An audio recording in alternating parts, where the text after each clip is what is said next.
And we are live. Woo! Is it Thursday? It's Thursday. I thought it was Friday for a second. I was about to say happy Friday. Welcome everyone. Welcome to day one of VirtualCon. This is our May 2020 VirtualCon, our third one this summer. So thank you everyone for supporting and for attending. We are back. The team is back. We have Di right here with our fancy new hat. Shout outs to Trish and Mike for sending us not only these silly hats, but they sent us some grub. They sent us some cookies and hoagies. So we are all energized. We are all ramped up, ready for a great day of selling and programming. And we got some special guests today. We have David Nakayama. We got CGC with special CGC specialist Brittany McManus and Sean Caffrey. And there's a ton of people here already. I haven't even been live for less than a minute, and we have 64 people. What's up, Kevin? What's up, Nick? What's up, Finn? Chuck? What's up? Hey, Dave. Hey, Robert. Hey, Andrew. What's up, Michael Jordan? What's up, Joey? What's up, David? What's up, Tammy? Mike in the house. Mike, thank you again for all those silly hats and for the meal. We love you all. Mike, I hope you're feeling better. Jennifer, Chuck, what's up? Travis, Simon. Wow, we have so many people. Trish is in the house. We love you, Trish. What's up, Mike? What's up, William? What's up, John? Aaron. Wow, there's a big crowd. There's only 70 people. It's only like 2 minutes in. That's crazy. I love this. So we have a little bit of housekeeping and we'll hit the ground running. We got a packed schedule today. So just for some housekeeping, for anybody who tunes into the live stream today, if today's your first time buying or attending at a VirtualCon or a live stream, or if you've never ordered on the web store before, please, whoops, wrong one. Please email us at vcons. That's V for virtual, V for Victor, at CONS at Zetascope.com. Di right here. She manages VCons at Zetascope. So message her, give her your information, like your name, email, shipping address. All that info is necessary because after VirtualCon is over, we'll be sending out invoices. So in order to purchase and get your products, we have to have your information. So if you've never ordered before, make sure you email Di at vcons at Zetascope.com so we have your information. For any inquiry related to VirtualCon or live streams, please email at this address too. I know a bunch of you like to message us on Facebook or Instagram, but we would love it if all of it is in one destination, one platform. So please email us at vcons. So just as a recap, again, if this is your first time ordering or first time attending, to place an order, we're gonna each of our items has a specific item code. So let's say we have book 1, or let's say we're selling a metal one. We will announce what the metal code is. I have all the codes, all the product items and the images locked into StreamYard. So I'll be populating them as we go. So if you see something you like, type in the comment section, book 1, and unless there's a limit on the quantity, write down how many of those books you want. And then we'll be monitoring the comment section. Di's taking down orders. If you come in late into the show, don't worry. We're going to be taking some time out today to do some recaps. Some other housekeeping. I know a bunch of you were asking about the Jasco puzzle pre-orders. So a couple live streams ago, we revealed some really, really awesome new puzzles. We partnered with Jasco. There's some Archer images. There's a Sun Kuminaki image. I believe there's a Jade Cledo image. So those puzzle pre-orders, we got confirmation. They are shipped at the end of June. So for more information, or if you want to make those pre-orders, go to this link right here, and I'll also post it again once I get back to my station. But pre-orders will go at the end of June. Some other housekeeping. So I know that on the web store, there's a couple of glitches going on. One of them in particular is we've been trying to figure it out. It's a really weird problem. So VIP point balances are not showing up on the web store for some reason. We have our colleague on the case. We're trying to work with our third-party vendor to try to figure it out. It's still not fixed yet. So if you have any problems trying to look up your points, email me at vip@zenescope.com. That's vip@zenescope.com. Let me know if you want to look up your point balance, and I'll be happy to look it up for you. Related to that, all the double points from the last VirtuaCon and May the 4th live stream, they are ready in your system. So if you look, so you don't have to worry about that. If you purchase anything on those 2 live streams, you have your double points issued. So yeah, I think that's about it for housekeeping. We're going to be starting off with Mr. J Exotic. We got some, we're ready to rock and roll. We're gonna hit the ground running. We have tons of new books and exclusives. Very, very exciting stuff. So take it away, Mr. J Exotic. What up, troops? What's going on? How's everybody doing out there? I want to say thank you. Thanks for joining us today. Jeff's on the stream. Jeff, we need you wearing your turkey hat. Jeff has a turkey hat, but he's a little bashful. He's not wearing it. Di, as you can see, I got beer. All right. I can hold on to Di's head like this. I like this. So anytime I want to get a drink, I just go, I got to get some beer. All right. You got a fuzzy on you, Di. All right. Cool beans. So we're going to start with some books right off the bat. Trish, I owe this hat to you. All right, dude. I was thinking it looks more like The Wiz, though. Like, I don't know if you guys have seen the Seinfeld episode with The Wiz, but I'm thinking, no wig today, Kyle. All right. I'm not pulling off the stash. I had to shave the stash. First of all, I kept on touching my face, and it was making me itchy. So I had to shave my stash. All right. My daughter gave me the okay. I'm not contagious, Jeff. I want you to know that.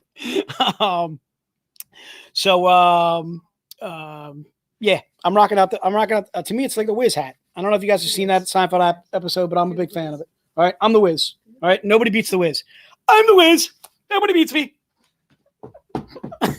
That's about my best impersonation I can do on the Wiz.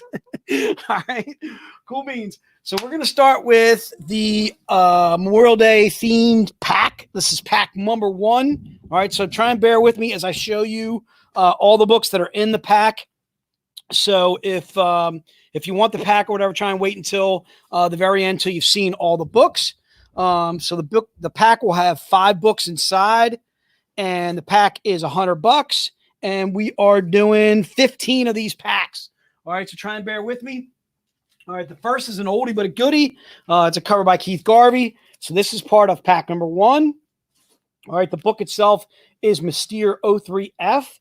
It was a 250 print run that we did for $25 way back when. And that is part of the pack. So that is book number 1 in the pack. And then there's also, let me see here. This is also part of the pack too as well. The Sun Kaminaki. This is brand new.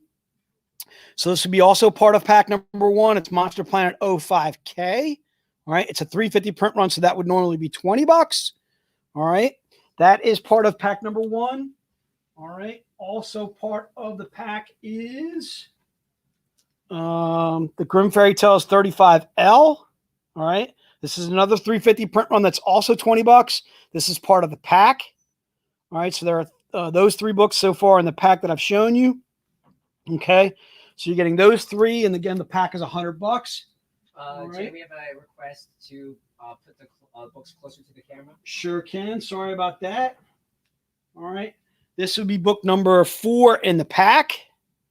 Okay. All right. So book number 4 is Grimm Fairy Tales V235F as in Frank. This is part of the pack as well. All right.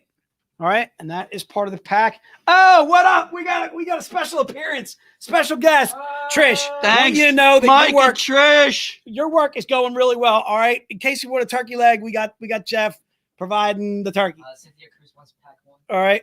So that is those 4 books, and then the 5th book is this, which is this cover by Keith Garvey.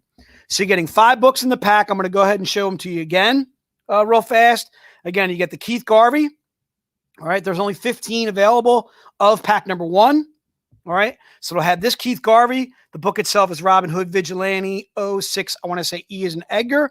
All right. That's a 350 print run.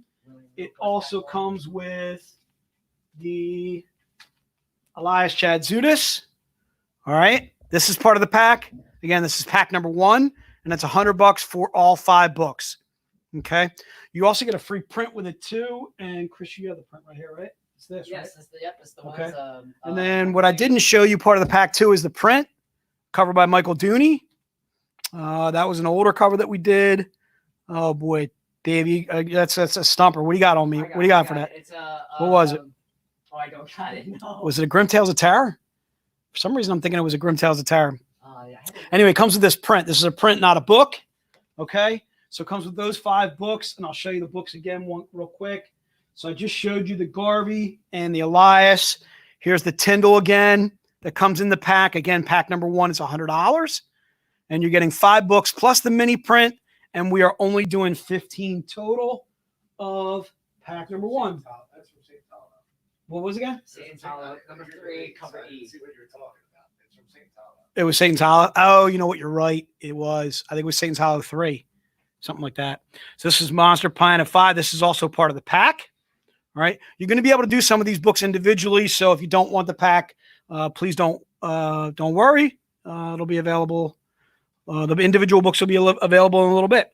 All right. So that is book number 2 in the pack. And then again, book number 1 is the one that I showed here. Okay. So again, that has those 5 books. It's $100 for the pack. You're getting 5 exclusives, all 350, 250 print runs. You're probably saving anywhere from 100, like about 10, 15, $20 or whatever, depending upon what you value the print for. And we normally, when we do mini prints, we normally sell them for like $10 each. So again, this valued probably about $120 for $100, and you're getting 5 books. All right. Okay, so it's those 5 books that you see there that are in the pack. And again, we're doing 15 total. We're not sold out yet, are we? We're not sold out. So if you're interested in pack number 1, I'm going to rehash that probably after I get through all the exclusives. We'll get back to pack number 1.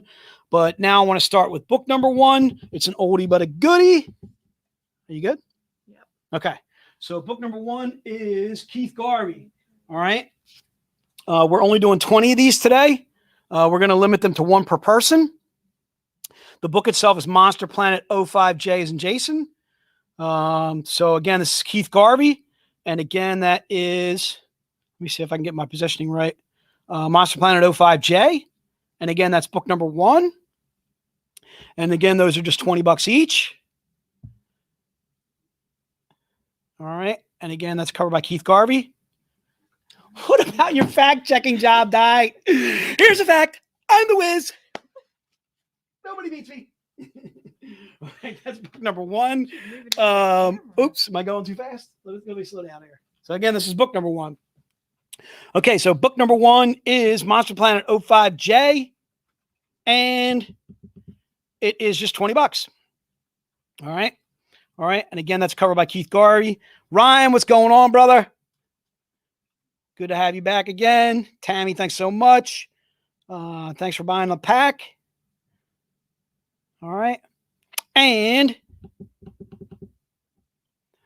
Dave, no, we're not liking comments to confirm the orders, but what we'll do is you can always email us at vcons@Zenoscope afterward to confirm your order. I think we're going to be putting together everybody's orders after the stream. So that would be like Monday, Tuesday, possibly as late as Wednesday of next week. And then you can always email us on something maybe that we had missed, that kind of thing. If you are wanting the books that we're showing, please put into the comments. For instance, this would be book number 1. You only have to put book number 1 and you're good. Again, the book itself is just $20. It's a 350 print run, covered by Keith Garvey, and it's Monster Planet 05J. All right, cool beans. Trent asked, I ordered pack 1 online. Can he cancel his order? Or is that He can cancel his order online because he wants to do it all together. We can. All right, so Trent, yes, we can cancel your order, and cool. All right, so I'm going to go on to book number 2. Book number 2 is covered by Mike Chrome. Book number 2 is Red Agent, Island of Dr. Moreau, 03F as in Frank. Okay. The book itself is $20. We're only doing 20 of these total. All right. So it's Red Agent, Island of Dr. Moreau, 03F as in Frank. These are $20, and we are doing 20 of these total. If you're looking to do multiples, I think that's fine as long as we don't sell out. We can always put you down for a second copy, but right now we're going to try and do 1 per person. Maybe put in parentheses that you're interested in. We having to do that same thing where you got to do a scroll down. Tammy, we got you for book 2. Thank you so much. And Eric J, we got you covered for book number 2. Tim, thank you so much. Tim, I got your text this morning, dude. Thanks for texting me back. Book number 2 is Red Agent, Island of Dr. Moreau, 03F as in Frank. And again, it's $20. That's a cover by Mike Chrome. For those of you that are not aware, we're going to have Mike Chrome on tomorrow. I highly recommend staying on to see David today. David Nakayama, I'm speaking of, and then also Mike Chrome tomorrow. I'm friends with both of them. Mike, I've actually been fortunate enough to grab a couple meals here and there and a beer when we're doing conventions and stuff like that together. Huge fan of both of those gentlemen. They are very talented and really cool guys to hang out with. Book number 2. Again, Red Agent, Island of Dr. Moreau, 03F as in Frank, and that's $20, and we are doing 20 of those total. All right. You ready to rock and roll, Di? Yep. All right, cool beans. We're going to move on to book number 3. Book number 3 is covered by Elias Chad Zudas. Okay. Book number 3 is Bell, Oath of Thorns, 06E as in Edgar. These are just $20. We're doing 20 of these total. Okay, so book number 3, again, is Bell, Oath of Thorns, 06E as in Edgar. These are $20. And again, we're doing 20 of these total. The cover, again, is a cover by Elias Chad Zudas. Elias Hatsouris. Book number 3, again, is Bell, Oath of Thorns, 06E as in Edgar. And again, these are $20. Dave, I hear you on the over 100 viewers. We're getting some people that are sharing the stream. In fact, I want to mention who was sharing our stream today. That is Jesse James Comics. Jesse James Comics is out in Phoenix. If you've never viewed Jesse James, they're on Facebook. I believe they're on Twitter, Twitch, all that jazz. You can find them on all sorts of social media. Again, Jesse James Comics, they're out in Arizona. All right, so we're going to be moving on to book number 4. This is a goodie. All right, we're selling the Solo Sun Kaminaki.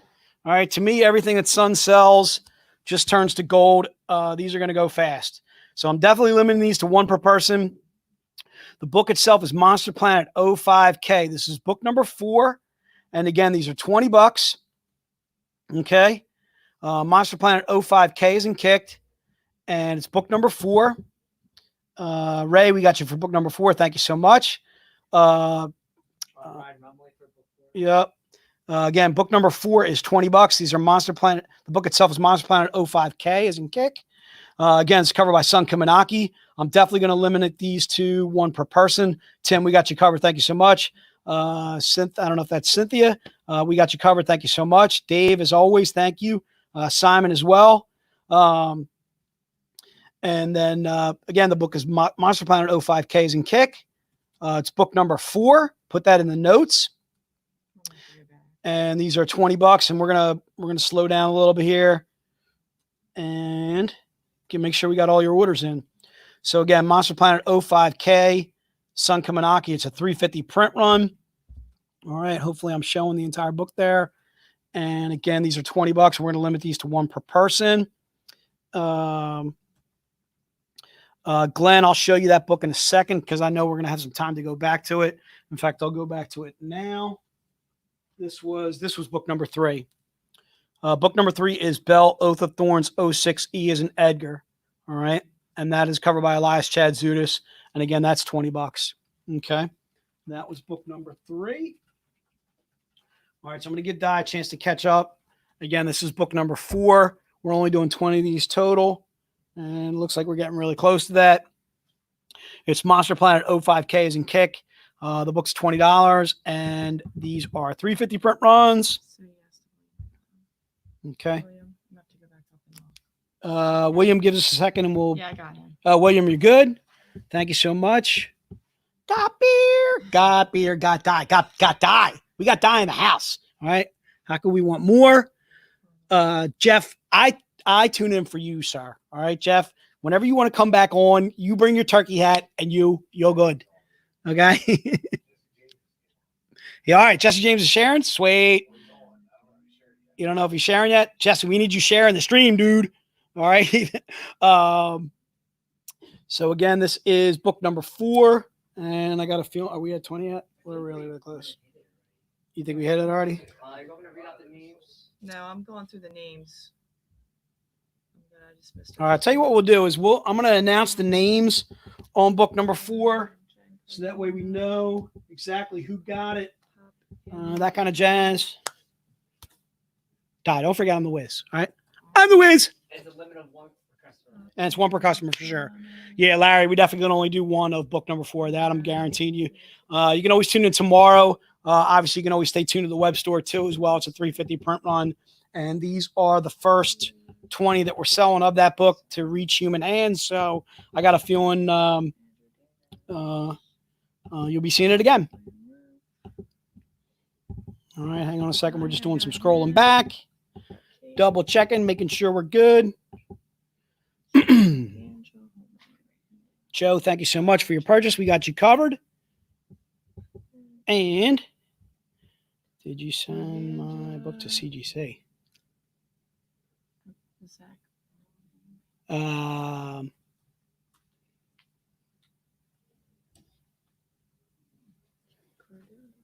just he shared it too. Cool. Well, we want to welcome aboard Jesse James Comics. Yeah, we're good. All We got right. our 20. So we're at 20. Should I read off the names real fast? What do you think, dude? Or just let it go? All right, we're gonna let it go. We're gonna go on to the other thing is too is this book number 5 is now sold out. You can always buy pack 1 to get book 1 or book 5. All right. Trudy, what you want to do is put in the notes. What's that? That was what was it? It was book 4. I'm sorry. So if you want to book 4 or whatever, you can always get it in the pack, and the pack is $100. All right. So Trudy, what you want to do is put it in the notes. I want book 1, book 2, book 3, book 4. I'm also going to be doing a recap a little bit later today. There you go. Thanks so much for letting her know, Chris, Dave, where we got that. All right. So we're going to go to book number 5. So you ready, Di? Yep, I'm ready. All right. So book number 5 is the Jamie Tyndall. Book number 5 is Grimm Fairy Tales V2 37 L's and Larry. These are $20, and we're doing 20 of these total. All right. So book number 5. Thank you, Trudy. All right. And this is book number 5 by Jamie Tyndall. Also colored by the lovely Ula Moss. For those of you that caught our last stream that we did with Ula, she came on the May the 4th, right? Yeah, she came on the May the 4th that we did. I want to throw a huge thank you to Lula. She was not feeling 100%, but she was able to join us, which was great. Again, book number 5 is Grimm Fairy Tales V2 or Volume 2, 37 L's and Larry. These are $20. We're going to limit these to 1 per person. Okay. Trudy, I'll try and give you 2, but obviously we're going to try and limit it to 1 per person. We have to do it based on number of sales that we do. So if we get 20 people buying it, obviously we have to limit it to 1 per person. Okay. So book number 5 is Grimm Fairy Tales V2 37 L's and Larry. These are $20. It's a 350 print run. This is a cover that we were going to do at Motor City, which would have been what week of that, Chris? Motor City was that? I think it was like 3rd week of this month. 3rd week of this month. Yeah. Okay. All right. So we just missed Motor City, which thanks. We would also be out in Phoenix too for Oh my God, Phoenix Fan Fusion. What's up? Yeah, it's like jumping. So John, again, how you order is you put into the notes. Let us know. I want book number 5. Just put book number 5. So what I'm letting you know is book number 5 is $20. It is Grim Fairy Tales V237L. John, also too, if you've never ordered from us before, shoot us an email at vcons. That is V as in virtual, and then cons, CONS, at zenoscope.com. So that way we can get your information. That way we can make sure that we are getting everything to you that you order. Okay. So again, this is book number 5. We're slowing down here a little bit because our notes are kind of not necessarily catching up with how fast you guys are ordering. Okay, so book number 5 is Grim Fairy Tales V237L as in Larry. And again, these are $20. Yes, William sir. Roof is digging your hat, Die. Of Thank course you. he is. Oh, Die's got so beer. nice. All right. Who's not digging Die's hats? Want a huge thank you to Michael and Trish. As always, somebody's trying to call me on my cell phone. I should have silenced it like I'm in the movies. No incoming calls. You can tell Johnny I got his book for. John, we got you covered, sir. All right. Jim Conway, we got you for book number 5 as well. Again, it's Grim Fairy Tales V237L as in Larry. These are $20. We're doing 20 of these total. And Robert P., thank you so much for joining us. Carol Nadeo, as always. Joey, thank you so much. Dave Harriman, as always, thank you so much for joining us. Larry, I got you for book number 5 as well. All right. All right. So we're going to move on from book number 5. We're going to go to book number 6. Are we sold out on book 5? How many were we doing? 20. No. Okay. All right. Book number 6. Book number 6 is the eBass. A little cosplay action. Book number 6 is only $10. These are Monster Planet 03E. This is a 500 print run, and I'm going to do 20 of these total. Okay. And again, this is book number 6. John, actually, I did not see your question. If you want to repost that, or possible Dave or Chris could scroll back and see what you did. Who, Johnny? Yeah. Gamueda? Yeah, I got Yep, him. Johnny, you're good to go for that book. Okay. Johnny, if you've never ordered from us before, because I don't recognize your name, make sure you just email us at vcons, VCONS at Zenoscope, and give us your information there, your address, and you can do like a PayPal, and we would send you a PayPal request. We can take credit cards of all sorts and so forth. Okay. So again, book number 6, cosplay cover by eBass. It is Monster Planet 03E as in Edgar. All right. Jeff, if that wasn't you, I know your cell phone, dude. All right. I know that wasn't you. All right. So, do we get, yep. Is it Kawika? Kawika. What a great name. I love that. Kawika. Yes, we got you for book number 4. Book number 6 is Monster Planet 03E as in Edgar. These again are just $10. And it's covered by eBass, Eric Basaldua. What do you got? Yeah. We got Kuika. Yes. Cool. Jay, do you think we can do a recap before CGC appears? When is CGC? Is not till 2:30, right? Yeah, we got time. Okay. I think we do. So book number 6 is Monster Planet 03E as in Edgar. These are just $10. All right. So I'm going to move on to book number, 7? Right. Book number 7. So book number 7 is covered by Paul Green. This is a 250 print run. These are $25. We are only doing 10 of these total. So book number 7, we're definitely going to limit these to 1 per person. Book number 7, the book itself, the book itself is Van Helsing versus League of Monsters 02E as in Edgar. It's $25. Again, it's covered by Paul Green. And this is book number 7. And again, these are $25. Kate, we got you covered. Kate joining us from across the pond. Thank you so much, Kate, as always. Covered by Paul Green. I know they love Paul Green across the pond. Trudy, we got you covered for book number 7. Again, book number 7 is $25. These are a 250 print run, hence why they're $25. We're only doing 10 of these total. All right. George, actually, I don't think we sell these sweatshirts, but we do sell hoodies, and we'll be showing the hoodie at some point today. All right. J Long for book 5. I got it. Yep. Jay Long, we got you covered for book number 5. Thank you so much, sir. So book number 7 is Van Helsing versus League of Monsters. O2E is an Edgar. We're only doing 10 of these total. Koi, as always, we got you covered. Koi, thank you so much for all you buy from us. Yay, Kate! Book number 7 is Van Helsing versus League of Monsters. O2E is an Edgar. These are $25, and I am doing 10 of these total. And that's covered by Paul Green. All right. We're going to move on to book number 8. Book number 8 is basically the same thing, but in a little bit more naughty version, a little bit more risque. This is the 125 print run. Book number 8, we're going to limit these to just 5. These are $50. And the reason being, again, it's a 125 print run. And again, this is a cover by Paul Green. And this is book number 8. Book number 8 is Van Helsing versus League of Monsters. O2F as in Frank. Okay. And we're only doing 5 of these total. All right. And these are $50.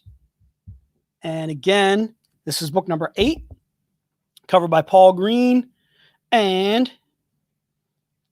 that is Van Helsing versus League of Monsters. O2F as in Frank. And again, these are $50. And we are doing 5 of these total. Ben, we got you covered. Thank you so much for jumping in. And that is book number 8. Again, these are $50. And it's Van Helsing versus League of Monsters. O2F as in Frank. All right. We're only going to do 20 of these next bad boys. All right. We're limiting these to 1 per person for sure. This is book number 9. All right. You ready to rock and roll? Because these are going to go fast. No, you gotta hold on a second. All right. Hold on a second, people. Wait a minute. Hold on. Chris, we're getting that same problem, like where we have to like scroll down each time to see the. I know. My mouse will just scroll down, but that's weird. It's not automatically. Oh, is there a mouse? Oh, I forgot to plug in my mouse. I think so.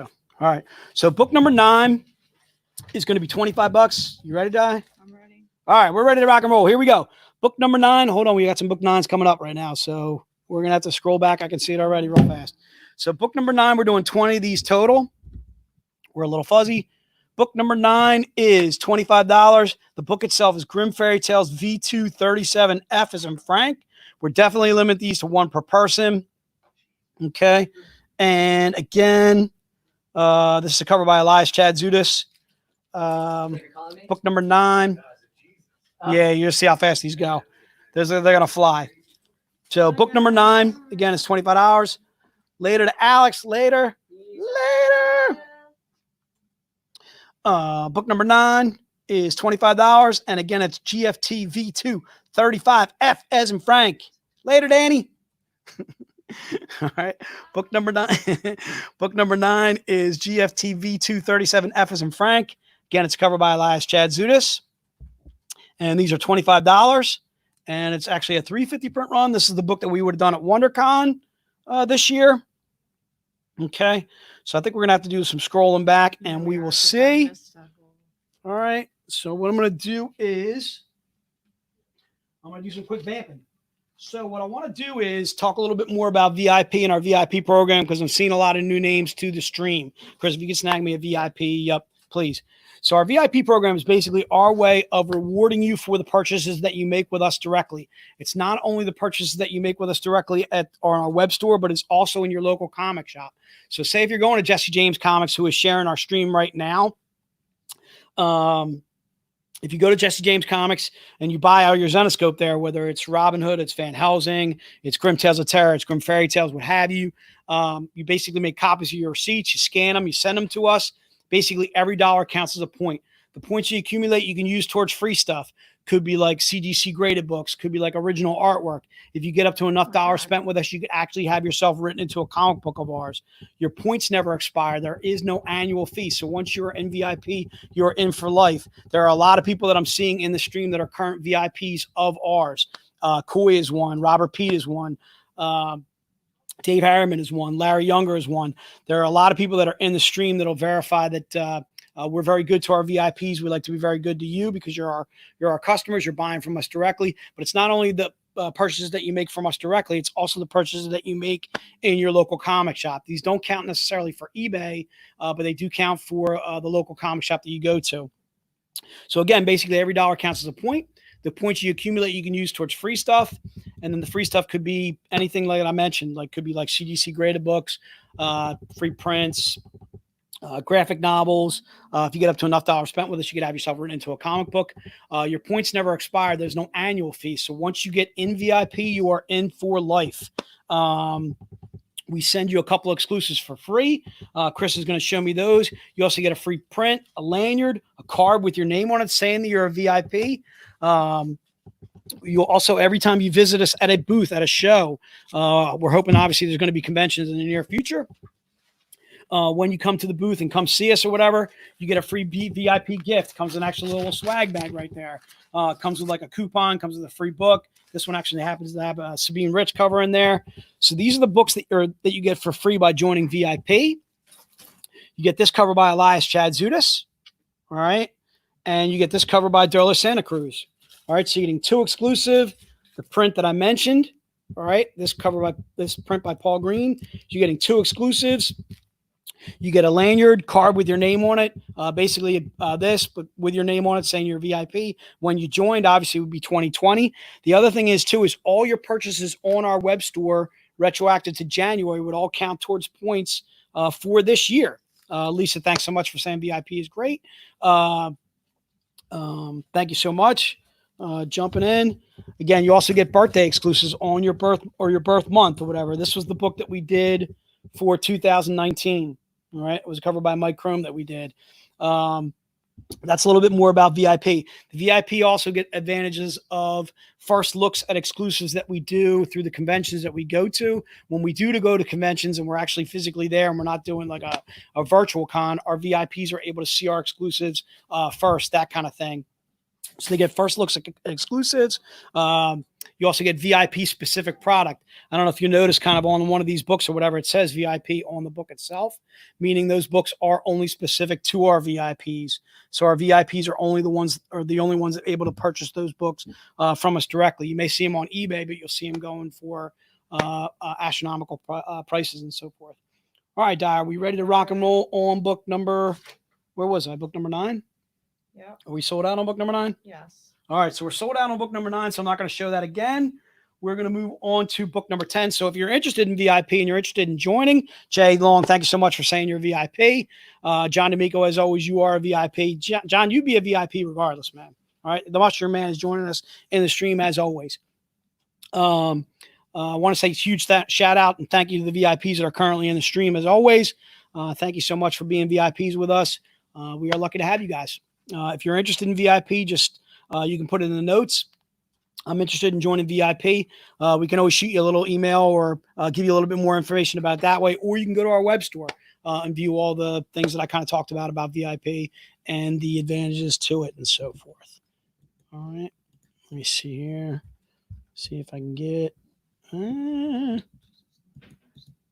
comments are like messing me all up. They went crazy. Yep. All right, cool beans. All right, so we're going to scroll to the end here, the comments. That way we can go to book number 10. Book number 10 is covered by Keith Garvey. You ready, Don? I'm ready. All right, book number 10 is Robin Hood Vigilante 06. I see Joe right now, Trish, enjoying one of the hoagies that you sent over. All right, our fearless leader right now, as we speak, chowing down on one of those that you sent over. So Joe sends a huge thank you. I've also told the guys in the back or whatever to make sure they send you and Michael something nice. We like to do well for our customers when our customers do well for us. It was very kind of you guys to think of us, grab us some lunch when we're obviously not exactly able to grab something on the fly. So again, book number 10 is $20. This is Robin Hood Vigilante 06. E is in Edgar. We're doing 20 of these total. We're going to limit these to 1 per person. John, thank you so much. We got you covered for book number 10. William Roof, we got you covered for book number 10. Dave, I'll try, but again, we're probably going to try and see if we can limit these to 1 per person. Robert Pete, we got you covered so much. Thank you so much. Jennifer as well. Trent Werner. Trudy, as always. Trudy, I think your husband's name is Don, if I'm not mistaken. Hopefully you and Don are doing well. I think the last time I caught up with you guys was Heroes, I want to say, down in South Carolina. Or I'm sorry, in Charlotte. North Carolina, I'm sorry. So book number 10, Robin Hood Vigilante 06E as in Edgar. And these are $20. and it's a 350 print run. We're doing 20 of these total. I'm going to try and limit these to 1 per person. Jay Long, thank you so much. Dave, yes. Dave Uni, we got you covered for book number 9. You're set. Trudy, I thought it was Don. Thank you so much for stopping by the booth when you did at Heroes. Thank you so much for all you purchased then. All right, so again, this is book number 10, and book number 10 is a Keith Garvey, and I think we still got plenty of these left. We're doing 20 of these total, though. Book number 10 is $20. We're going to limit these to 1 per person, and we're just doing a little scrolling back just to see, just to make sure.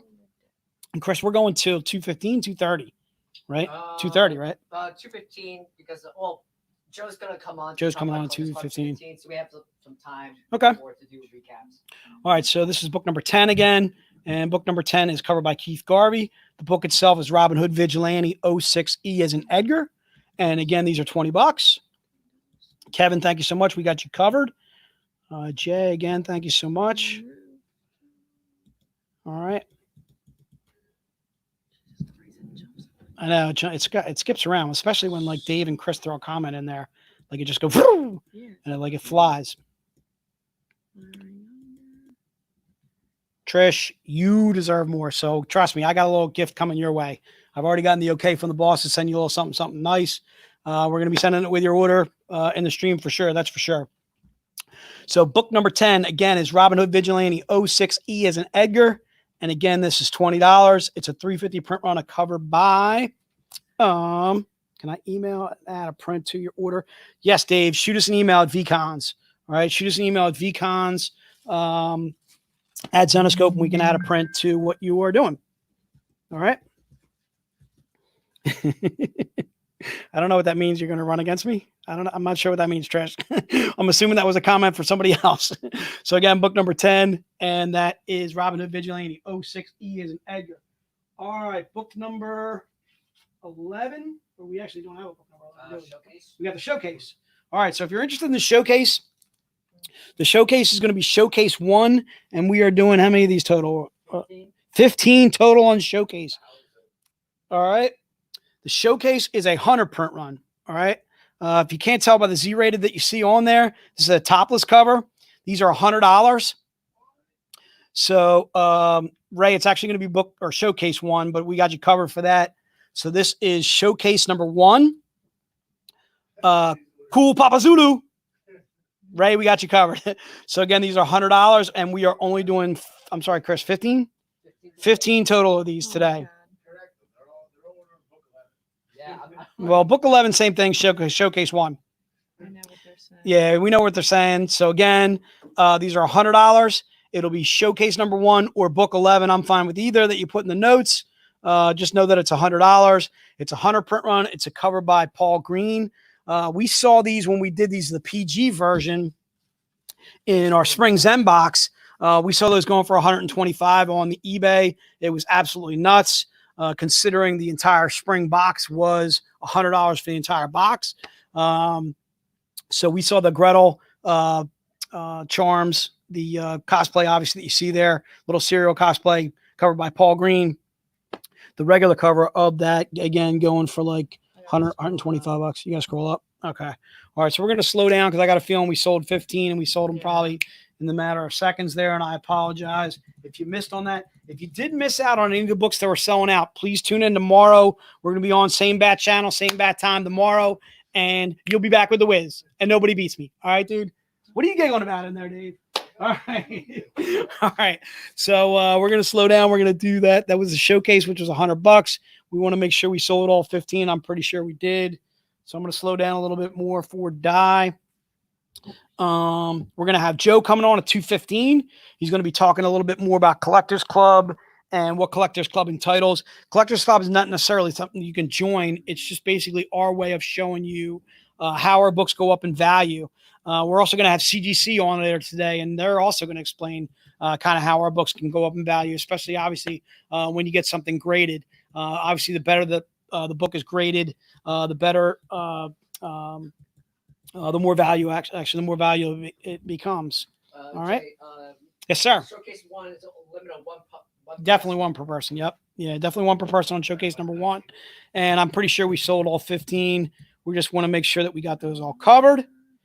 And yes, Chuck, the Joe Brusha, the, all right, the. Rob, no, we can't do two. We definitely can only do one. Rob, I know you're gonna be joining us tomorrow, so you can always try and grab one then. All right, all right. And again, we'll probably do. We might do 15 tomorrow. I'm not gonna lie to you. We might. Never know. You might. All right. You got. You ready to rock and roll? Yeah. Okay. So next, I want to cover a couple of packs that we're doing. We are doing an in-store pack, and we're doing a Z-rated pack. So I want to cover the in-store pack first. So what I want to see if I can do is show you all 4 books that are in the in-store pack. All right. So if you want to bear with me a second, the in-store pack is going to be $300. There are 4 books in the in-store pack. For those of you not aware of our in-store books are books that we only do in the in-store events that we do when I go out to a store physically. Usually what I'll do is I'll do an in-store. I do a lot of local stuff. And then obviously too, when we do conventions, when we go to New York Comic-Con, we go out to San Diego, we do stores there. I had a store lined up, I think, for Emerald City. I definitely had a store lined up for MegaCon. It was Gods and Monsters. I was actually going to do Jesse James when we did Phoenix. I want to thank Jesse for joining us in the stream. So again, Rob, we do know you well, sir. All right, so I want to do the pack. We ready? Yep. All right, so there are 4 books in the pack. Those were covered by David Nakayama. I wanted to start that off with David because again, we're going to have David on the stream. So if you're going to be tuning in later, I highly recommend seeing David. This is one of David's books, one of my favorites actually by him. The book itself is Mystere 04. Okay. And this is one that's in the pack. So what you just do is put pack 2 or in-store pack. Again, the pack is $300. We are doing 3 of these total. So the in-store pack will have this book.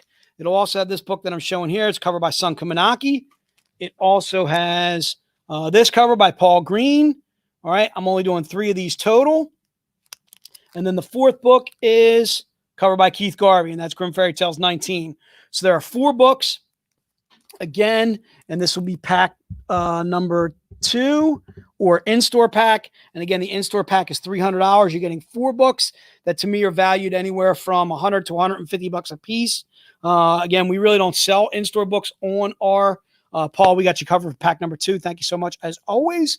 Paul, I'll be shooting you an email after the stream, maybe after all 3 days, and we got you covered for that in-store pack. Thank you so much. And again, the books that come inside of it are the Paul Green that you see there, which is Van Helsing vs. Dracula's Daughter 2. It also comes with Grimm 31, which is a cover by Sun Kaminaki. Okay. It also comes with the David Nakayama, which was the first book that I showed you in that pack. And again, we're only doing 3 of these total. And from what I understand, we have 1 sold. And it also comes with the Keith Garvey, which is Grimm 19I.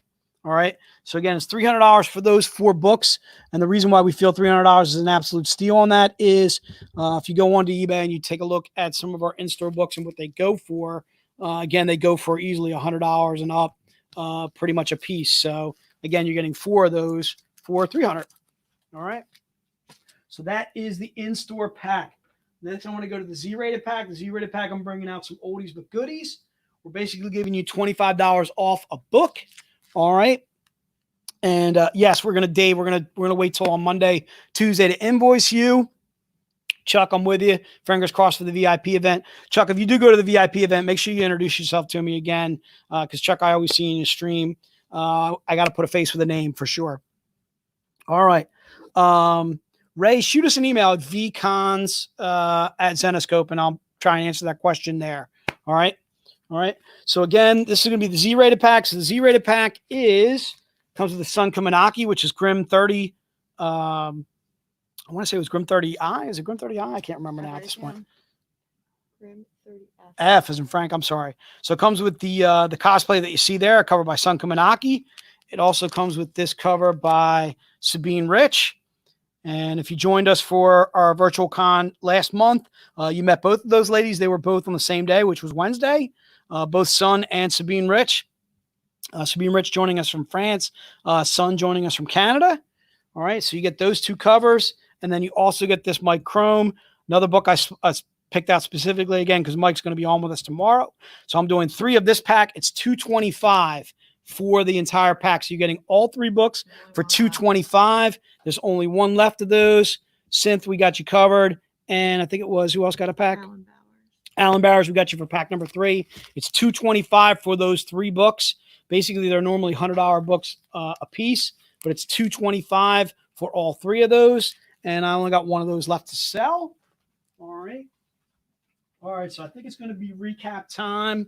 You don't want to do pens now, Chris, do you? Or do you want to do recap time? Well, you tell me. I think some people joined in. Let's do a quick run through. All right, so we're going to do a quick run through. We're going to go back to the book number 1, pack number 1. How many pack number 1s do we have left? We're going to do some scrolling back. Pack number 3. Looks like we have 1 left for pack number 3 if you're interested in that. We have 3 pack number 1s left. So if you kind of bear with me, I can't imagine you're going to bear with me too much because I would imagine they're going to go pretty quickly, especially when we only have 3 left. So pack number 1. Pack number 1 is basically our Memorial Day pack. We want to do kind of like a Memorial Day themed or kind of a military themed pack. So we throw in the Keith Garvey. All right. This is part of pack number 1, and we only have 3 of these left. Pack number 1 is only $100. You're getting 5 exclusives plus a mini print. This is the mini print that's available with the pack. Okay. All right. So again, this is pack number 1, and again, it's $100. Yes, Robert. What's that? I'm sorry. Tell Robert yes. Robert, you got pack number 1. Thank you so much. And that was the mini print, and then the book number 1 that was in, that book that was also in the pack. The Sun Kumanaki also comes in the pack. And then the Jamie Tyndall also comes in the pack. So again, you're getting 5 exclusives, 2 of which are these. This one on my right, your left would be Monster Planet 05K. All right. It also comes with the Tyndall, colored by Ula Moss, which is Grim Fairy Tales V237L. This is part of pack number 1. And again, the pack is $100. And then it also comes with these 2 books too as well. So you're getting 5 exclusives. The Elias Chad Zudas, the Keith Garvey, which is, oh geez, I'm pointing to the wrong books. Anyway, these come with the pack. You know what I mean. All right. This is the Elias, the Keith Garvey, and this is the Elias. These also come in the pack. And again, pack number 1 is $100. Cool Papa Zulu. Cool Papa, you got Cool Papa Zulu down for pack number 1? Yeah. All right, cool beans. Again, pack number 1 is $100. So you're getting 5 exclusives. Those 4 that I just showed to you, which is the Elias Chad Zudas. You also get the Keith Garvey. You get the Jamie Tyndall. You get the Sun Kumanaki. You get the Keith Garvey, which is this. You also get that mini print covered by Michael Dooney. And again, it's $100 for the pack. All right. So that is pack number 1. And pack number 1, I think we have 2 left, right? All right, we got 2 left. Give me 2, Utah. Give me 2. All right. Next book that we're going to is book number 1. How many I got left of book number 1? We got a decent amount. All right, so book number 1, for those of you that just joined the stream, book number 1 is what's up, Tommy? Book number 1. Book number 1 is covered by Keith Garvey. This is Aaron. We got you covered for pack number 1. I think we only have 1 left of pack number 1. If you didn't get pack 1 and you don't get the last one, make sure you tune in tomorrow. I'll be jumping off. I'll be starting the first day with them. So book number 1 is Monster Planet 05J. These are $20. All right. So Monster Planet 05J covered by Keith Garvey. We introduced this at our last virtual con, which is about a month ago. And again, covered by Keith Garvey. It's Monster Planet 05J. And again, these are $100. All right. That is book number 1.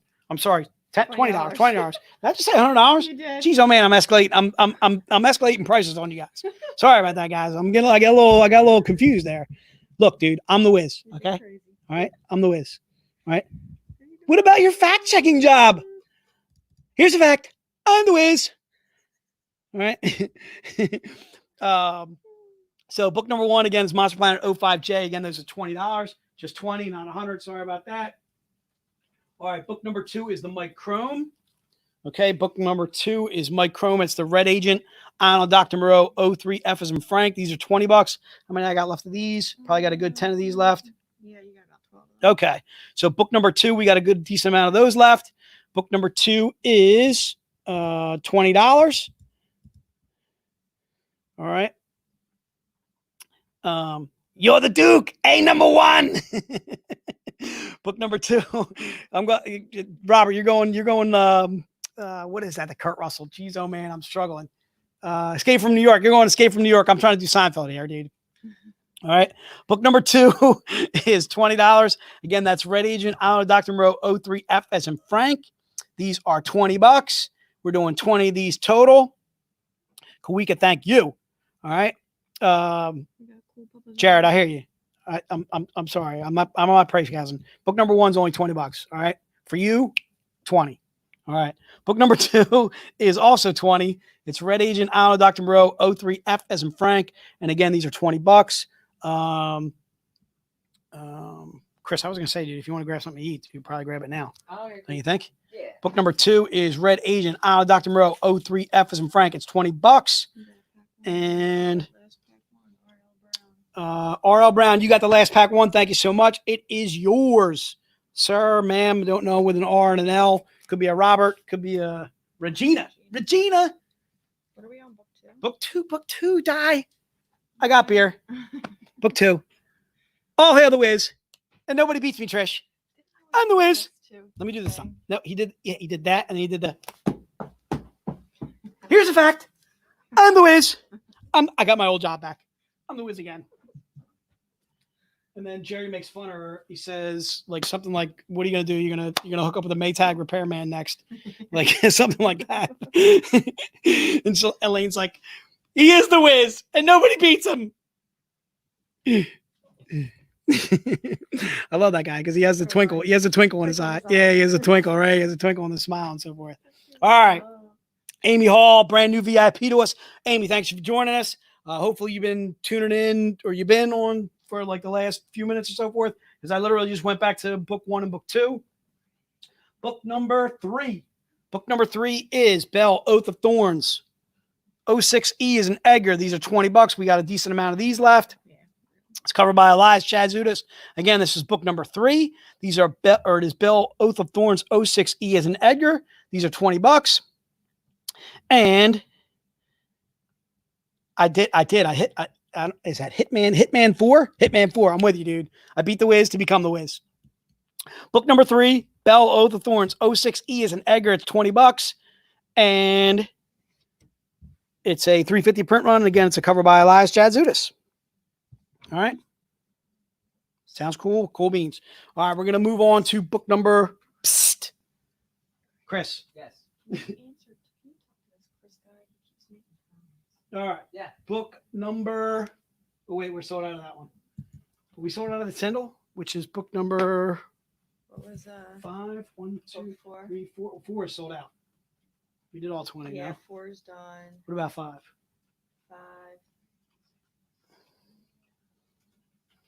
About 6 left because we were going 20 of those, right? Yep. Book number 5. We got 5 left. 6 of these left. All right. So individually, if you're interested in the Tyndall is book number 5. It's $20. No inflation. It is GFT V2 37L as in Larry. The book itself is $20. We're only doing 20 of these total. And I believe I got about 5 or 6 left if you're interested. And that is book number 5. And that is covered by Jamie Tyndall, covered by the lovely Eula Moss. And again, that is book number 5. Book number 6 in your program today is also an oldie but a goodie. Book number 6 is Ebass. It is Monster Planet 03E as an Edgar. We're doing 20 of these total. I probably got a good amount of these. And these are just $10. If you never collected our exclusives before, this to me is an easy way to get started with us. Again, it's a 500 print run. To me, it's a slamming Ebass cover. Again, for just $10, it's an absolute steal. It is Monster Planet 03E as an Edgar, and these are just $10. And again, that is book number 6. Obviously, a little cosplay action right there from Ebass. That is Monster Planet 03E as an Edgar. The next book that we're doing is book number 7. All right. Book number 7 is Van Helsing versus League of Monsters 02E. We're only doing 10 of these total. How many I got left? 6. All right. We got a good amount of these left. These are $25. No inflation. Book number 7, Van Helsing versus League of Monsters O2E is an Edgar. And again, these are $25. And I'm just doing 10 of these total. Okay. JJ, if you want to order all basically, yep, exactly. If you want book number 4, you just put into the notes. Actually, I think book number 4 is sold out. So JJ, book number 4 is actually sold out. If you want to join us for our stream tomorrow, I got a fee on, hint, hint. We may have some more at that time. You're also going to be glad that you joined us for tomorrow too, as well as we have Mike Chrome on. It's going to be an awesome day tomorrow too, as well. Hopefully we will change up some hats. I don't know if I'm going to be the Wiz tomorrow. We'll see. I'm the Wiz. I'm the Wiz die. Nobody beats me. Book number 7, Van Helsing versus League of Monsters O2E is an Edgar. And again, these are $25 and we're doing 10 of those total. Okay. So that was book number something, 7. Yep, that was 7. All right, book number 8, my lucky number. Again, book number 8 is Van Helsing versus League of Monsters O2, Colombia. Hola, señor. All right, book number 8 is Van Helsing versus League of Monsters O2, F as in Frank. ¿Dónde está la biblioteca, Pedro? What's that from? That's what is that movie? That's what's his name? It's Ben Stiller. Dodgeball, dude. Dodgeball. Book number 8. ¿Dónde está la biblioteca, Pedro? Book number 8. I'm boning up on my Spanish. So we're opening up a Globo gym. Tell Trish I said hi. What's up, Trish? Di says hi. Di, lean in, say hi. I am. I'm showing her my hat. Trish wanted to see Trish. her daughter wanted to see my Trish. hat. Di is rocking out the gop here. All right. Kate, Trish yes. or Kate, yes, we got you for book number 8. You're all set. All right, so again, that's book number 8. Book number 8, we're only doing 5 of those total. How many do I got left of those? Anything? I got a couple of those left. 3. All right, Van Helsing versus League of Monsters O2 F as in Frank. These are $50 for book number 8, and the reason being it is a 125 print run, so it's a little bit more rare. Obviously, a little bit more risque version, as you can see. The Paul Green again, covered by Ola Moss. Again, book number 8 is $50. It's Van Helsing versus League of Monsters O2 F as in Frank. All right, and we are sold out of book number 9, right? We did 20 of those. I want to show it if we sold out. Hello, What, Gop book here. 9? I'm sorry. I'm You're all distracted. You're reading the comments. I'm Trish, sorry, you got Amy. die all discombobulated. All right, Trish, Amy. All right, Ronnie Brown, we got you covered for book number 6. Dodgeball. If you can dodge a wrench, you can dodge a ball. On the Ocho. That's right. All right. Book 9, we're done. All right, we're done on book number 9. I can't show you book number 9. I can show it to you, but then I'd have to kill you. All right, book number 10. What are we looking like on book number 10? 6. We got 6 left on book number 10? Yeah. 6, people. All right, book number 10, we got 6 left. All right, book number 10 was Robin Hood Vigilante. 06E as an Edgar. These are $20. It's a cover by Keith Garvey. The book itself is Robin Hood Vigilante 06E as an Edgar. We're only doing 20 of these total. We're limiting these 1 per person. And it is $20. Yes. I'm sorry? Yes to Nick. Nick, yes, we got you covered for book number 10. Nick, thank you as always. Carl Gill, what up, Carl? Nick, Carl, I don't know if I can do that. I don't know if I can. Yeah, but it's stout. I like the taste. I love him. That's what's his name. I can't think of. That's Rip Torn. Dude, Rip Torn's awesome, dude. Book number 10 again is Robin Hood Vigilante. 06E is an Edgar. Nick, thank you. Who? Kevin Detlefson, I got him for 8. Kevin, we got you for book number 8. Book number 10 is Robin Hood Vigilante. 06E is an Edgar. Nobody makes me bleed my own blood. Nobody. Favorite. That's your favorite. That's your Yeah. favorite line. That's a great quote. It's $20. Although if you stay tuned to after the movie too, they show Stiller in like one of those outtakes or whatever. And he does the really chubby guy, and he's eating on the chicken. He's like, "Oh, good guy wins, bad guy loses. Same old story." And he's chowing down on the chicken. He got all huge. I love me some Ben Starr. Again, book number 10 is Robin Hood Vigilante. 06E as an Edgar. I think we sold out of the showcase, right? Yeah. Okay, so I can't show Yeah. that again. Yeah. Then What do we just- got time-wise? We're in good shape, aren't we? Do some pins. All right, you want to show some pins? We're All right, gonna let's do some finish pins. the 2 packs or now we got 2 Insta pack 2s Yeah. right now. We'll go to the pins. Okay. All right, so we're gonna go do some pins. You want to jump in, I'll Chris? jump in. All right, dude. I'm Wiz. I'm taking a break. What's up, guys? Well, so Jay Exotic's gonna eat some sandwiches, some cookies, courtesy of Sandwich. Mike and Trish. Thank you so much for Huge providing shout a out. Thanks, Trish. huge shout out. We need some food, we need some grub, we need some energy because VCon is here, baby. So, we were talking about VIP and we got some really cool lanyards. And what you need on your lanyards? That's right, you need some pins. You need some awesome collectible enamel pins. So we got some oldies and some goodies. So this year is our 15th year anniversary. So our first pin set, we sold these before, or we showed these before. This is our connecting pin set. For our 15th anniversary, we have a Red Riding Hood pin and a werewolf pin. So it's a connecting pin set. They come in as a set, $40. These are huge. These are like inch long, inch wide. So these are really heavy duty, high quality pins, courtesy of Fansets. So Fansets, they are an awesome company. They actually have an exclusive line of pins on their website. So you want to visit Fansets. They have the Zenoscope pinup series pins, which are really cool. If you grab those pins on their website, shoot us an email at vip@zenoscope.com. You will get points for those. But yeah, here's the first pin set. So this is pin set number 1. Pin set 1, a connecting pin set. So it's $40. Really, really cool. Sorry about the glare. All right. So that's like the only old one. So we got some brand new pins. We don't just have one brand new pin. We have 6 brand new pins. That's right. That's crazy. So the first new pin is a VirtuaCon exclusive pin. So if you want this, type in VCon pin. It's $20. This is a pin of the Dark Queen from Age of Darkness, a really, really cool crossover story. So again, this is our first pin, a VCon exclusive of Dark Queen. It's $20.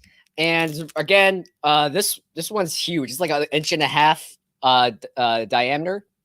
It's awesome. So only $20 for this VirtuaCon exclusive pin.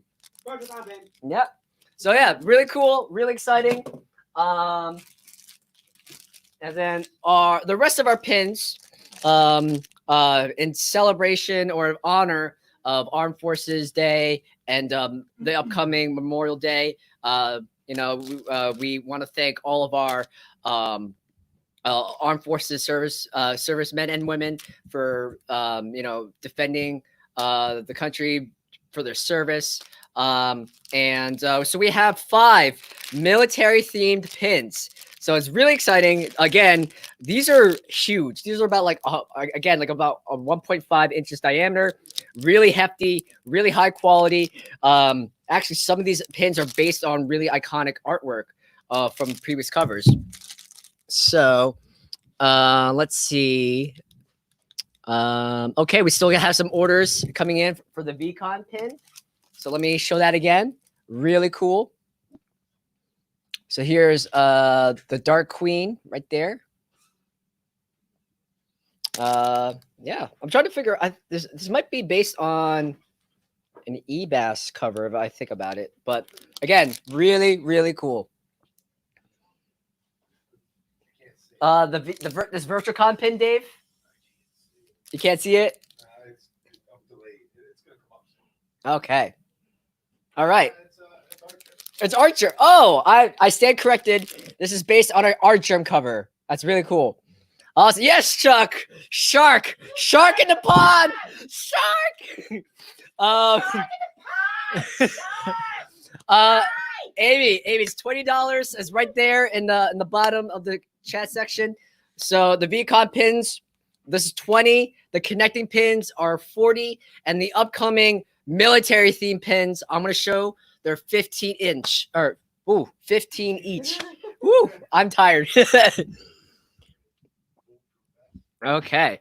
All right. So the first one, this is our first military pin. So this is Air Force pin, $15. And what's really cool, David Nakayama's coming on to the show today, and this is based on a David Nakayama Armed Forces Air Force cover. The name of the cover escapes me at the moment, but this is one of my favorite Nakayama covers. So if you want this pin, type in Air Force pin for $15. All right, $15 for this awesome Air Force pin. Okay. So next we have our Army pin. So this, yeah, here we go. So here's the Army pin. Okay. Yeah, you know what? I will totally open these up. So the Army pin is also $15. I'm gonna take it out of the wrapping thanks to Dave's recommendation. Let's see. Not 100% sure who did this cover, but it is a Van Helsing pin. So I'll let my camera focus. Okay, so according to Dave, this is by Vinzel Tabanas. Tabanas, yes. Yeah, this is so according to Dave, this is from the military pinup book. It's Van Helsing in U.S. Army garb. Really cool pin. It is $15. So all the military pins are $15. So thank you, Paul. Thank you. Yes, we got you down for Army pin. John Hazel, thank you. What's up? Thank you for grabbing the Army pin. What up, John? So again, one more time, really cool Van Helsing pin. All right, so I'm gonna do a little bit of a speed run. Looks like we're getting a little bit low on time. I don't want to cut time too short. So next pin is our Coast Guard pin. So this is here we go. Here it is, Coast Guard. Oh yeah. So this pin. Oh sweet. Thank you, Dave. So Dave is so courteous to show me the actual image of the Army pin that's based on. What a wonderful cover. Thank you, Dave. So the Coast Guard pin's $15. It looks very familiar because it is based on a. Ooh. Oh no, that is the wrong cover. That is the Marines. Here we go. Here we go. It's also based on a Sun cover. So it's pretty awesome. Oh, Butterfingers today. Here we go. So this is a side-by-side look. Really cool. So Coast Guard pin is $15. All the pins that I'm showing today, at least the military pins, they're all $15. So we reviewed the Air Force, the Army, and I just showed you the Coast Guard pin. So thank you, Paul. Thank you, Tim. Thank you, Nick. I believe we got you for a pin. Yes, Sarah. So the pins, for all the military pins, they're 15 each. So 75 for the entire set. If you're interested in that, here you go. So yes, Chuck, the military pins, I'm selling them individually right now, but they also come as a set. So if you want all military pins, put that in the comment section, all military pins, and then we'll dial program in for you. Okay. All right. So Joe is almost on deck, so we're gonna wrap this up soon. We have our U.S. Marines pin, also $15. So type in U.S. Marines pin. If you want that, let me put it out or take it out of the packaging so the glare won't interrupt. Sorry about that. Awesome. So Tammy, thank you for grabbing the entire set. Yes, Eduardo, you can definitely get all the military pins and a VCon pin. So this is the Coast Guard pin. I believe this is the Satan's Hollow Michael Dooney image we were talking about. It's a Satan's Hollow #3 cover E. So this is by Michael Dooney. That's a really cool piece of artwork. Sarah, thank you so much for grabbing the entire set. If you just want the U.S. Marines pin, just type it in. They're 15. And then last but not least, we have our Coast Guard pin. Here you go. Also 15 bucks. Yes. Did I skip the Navy? No, I think I definitely. Oh, this is Navy. I'm so sorry. So this is Navy. Oh, where'd my Coast Guard pin go?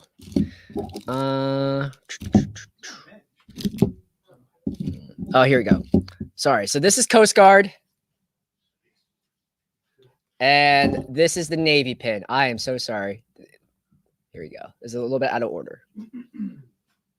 Okay, so I'm going to run through the pins one more time. So here's Air Force. Sorry, Di. Here's Army. Here's Marines. Here is Coast Guard. And here is Navy. So there you go. Those are the entire pins, all of our military pins. Again, 15 each. And as a special promotion, if you grab the entire pin set, you can get this Mike DeBalfo pin exclusive for free. I know we did this, did a similar pin promotion in the past. If you missed out on that, and you really want this amazing DeBalfo exclusive, if you buy all 5 of the military pins, you will get this for free. Okay? Again, so there's a little bit of a cool incentive. If you grab all the military pins, you get this for free. So I think we're running a little bit short on time. So if you're still interested in the pin sets, put in the comment section. We'll be monitoring it. But I'm gonna pass it on over to Joe. He's gonna talk about Collectors Clubs. He has a few announcements. So take it away, Joe. All right, guys. You see here, I'm in my mask. So want to show these masks real quick. We just got them in. We're not selling them yet, but they will be available on Saturday as a promotional product, both through the live stream and through the website. So keep your eye out for that. We just got these in. They're pretty good. They feel very, very comfortable, very silky. So unfortunately, I think we're gonna be stuck with these masks for quite some time, for the next year or so. Who knows how long? Everybody has to wear them now going in the store. So we're gonna have actually some more art intensive ones coming out. The ones with our characters and some logos and things like that. Some cool artwork on them. They'll be in about a month. And I think we're gonna do some bandanas too. So we're trying to, with all of this health conscious world we're living in right now, and trying to stop the spread of we want to make sure that we're getting some stuff out there for you guys. So again, these will be available on Saturday to start as a promotional product that you can get if you place an order, and also on the website. So so that's that. Want to thank Mike and Trish again. Thank you so much for the sandwiches. You saved me today because I was gonna have to buy lunch for these guys. So I don't have to do that now. But they were very good, and the cookies were delicious. So very thankful for that. So I want to talk a little bit about Collectors Clubs and CGC's coming on. A couple things to go over. Again, we started this Collectors Club this year. The books that this Robin Hood one that we still have in stock, we're going to be available only at trade shows and conventions for customers, and looking at kind of an entry-level point for people to get in. Whether you're a new collector or one of our existing collectors. This is again the EBAS initial Collectors Corner Collectors Club book. This one's limited to 500. There's still some of these left. And Yeah, I think is the feed looking blurry? oh, feed's looking blurry. Yeah, I'm gonna refresh the screen. Hold on, we got to refresh. We don't want me to be blurry. Maybe we do. Maybe we do.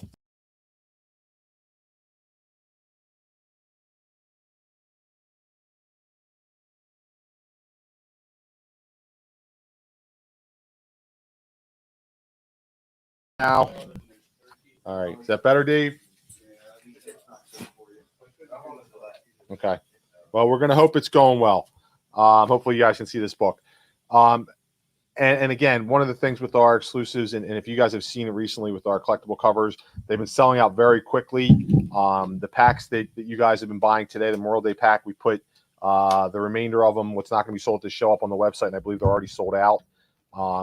So our goal and our hope is that end customers get these and they appreciate and value, and 10 years down the line, or even longer, you can pass these on to your kids, or you can sell them and make a lot of money and use it as retirement fund, just like any other collectible baseball cards. And what we've seen over the years is that these books really do go up in value. It's better, Dave? Went blurry. For a second. We're having technical difficulties, of I course. don't know what happened with the internet or Ethernet. What time do we have? No, we still got 10 minutes till CGC comes on.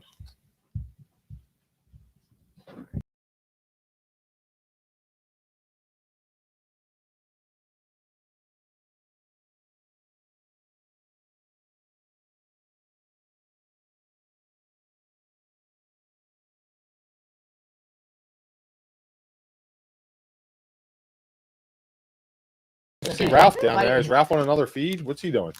He's hanging on the backstage. Oh, Ralph's backstage. Thanks, Ralph. He's giving me a thumbs up. Happy birthday to Ralph. Oh, yeah. Yesterday was Ralph's birthday. Happy birthday, Ralph. Overshadowed by my daughter's birthday, which is today. So forget about Ralph. His birthday. She's only 20. He's, what are you, 56? Sam's birthday?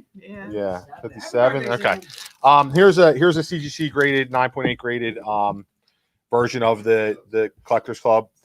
Dave said it's good. We got thumbs up. Yeah. All right, good. So again, trying to do these Collectors Club books just as special books for you guys to collect. They are being sold here on the virtual con, and we have put some up on the website just because there are no shows this year. But we expect most of these books to sell out very quickly. The lingerie and topless version of this is already sold out. I think the topless version of this one is already sold out.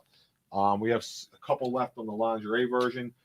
But, we've seen over the years, again, some of our books that have sold for $10, $15, $20, appreciating value up to 50, 60, 70, a couple hundred. And then if they get graded, they go up even more in value. So if they're available, I would jump on them and grab them. And hopefully, the next one. Dave, you have a picture of the next one that's coming out? If not, we can show it tomorrow. Yeah, for the Collectors Club books.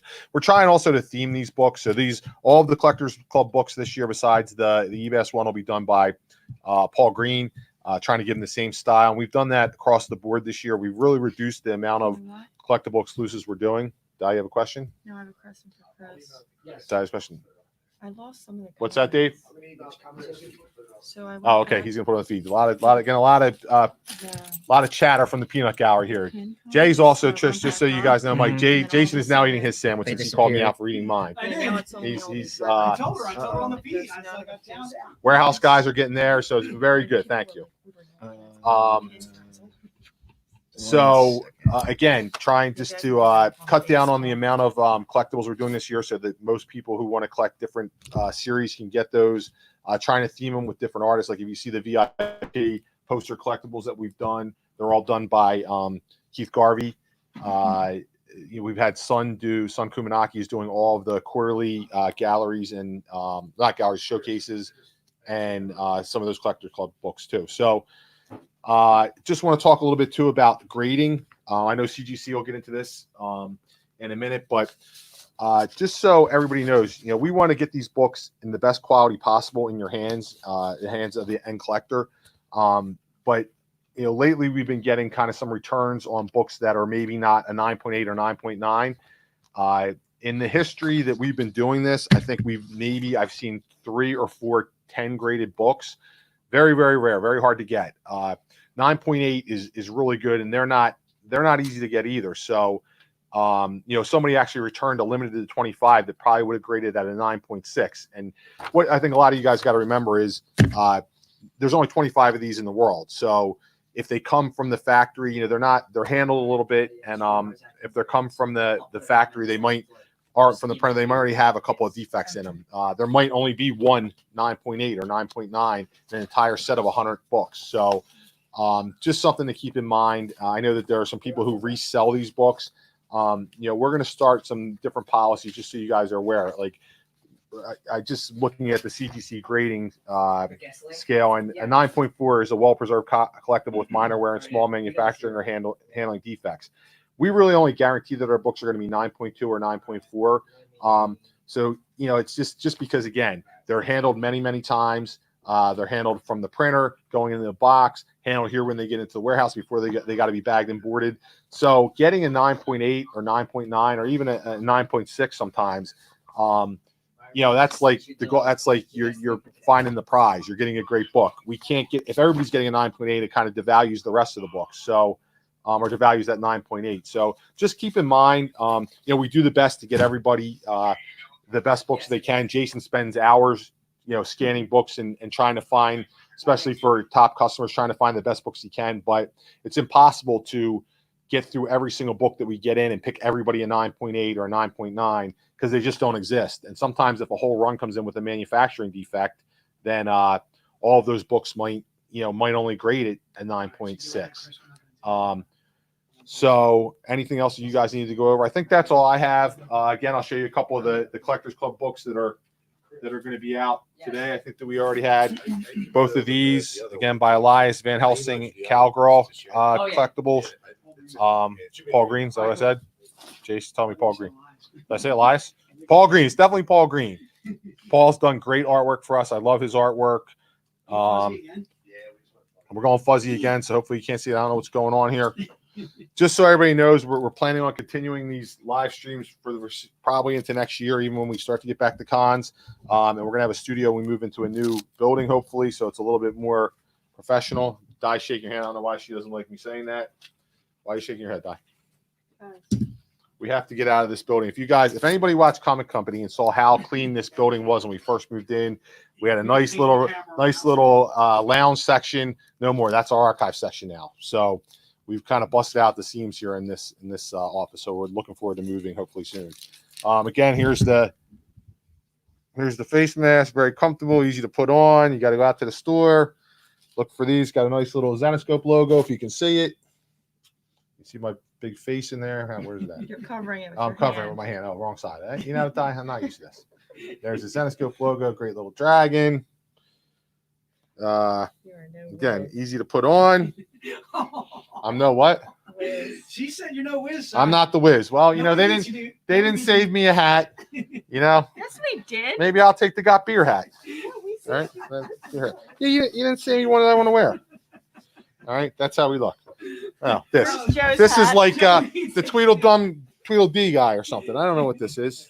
Oh, it's almost like a Mario Brothers. All right. Yeah, All right. see? I see that. Oh, we got our back room. I see CGC is people are coming in. So thanks, guys. They'll take over, and I'm getting rid of this hat. All right, 1 second. I'm seeing a bunch of comments that the stream is blurry, so not sure what's going on. I'm gonna refresh the feed.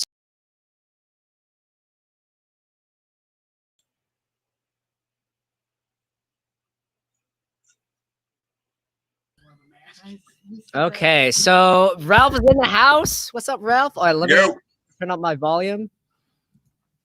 We got you guys are still a little blurry.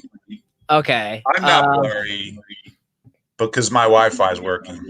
Yeah, I think something's up with our router right now because I'm connected to Ethernet, but that is not our focus for today. No. I want to introduce Brittany McManus, Sean Caffrey from CGC. That's right, CGC 101 with an awesome panel. What's up, guys? What's up? Hi.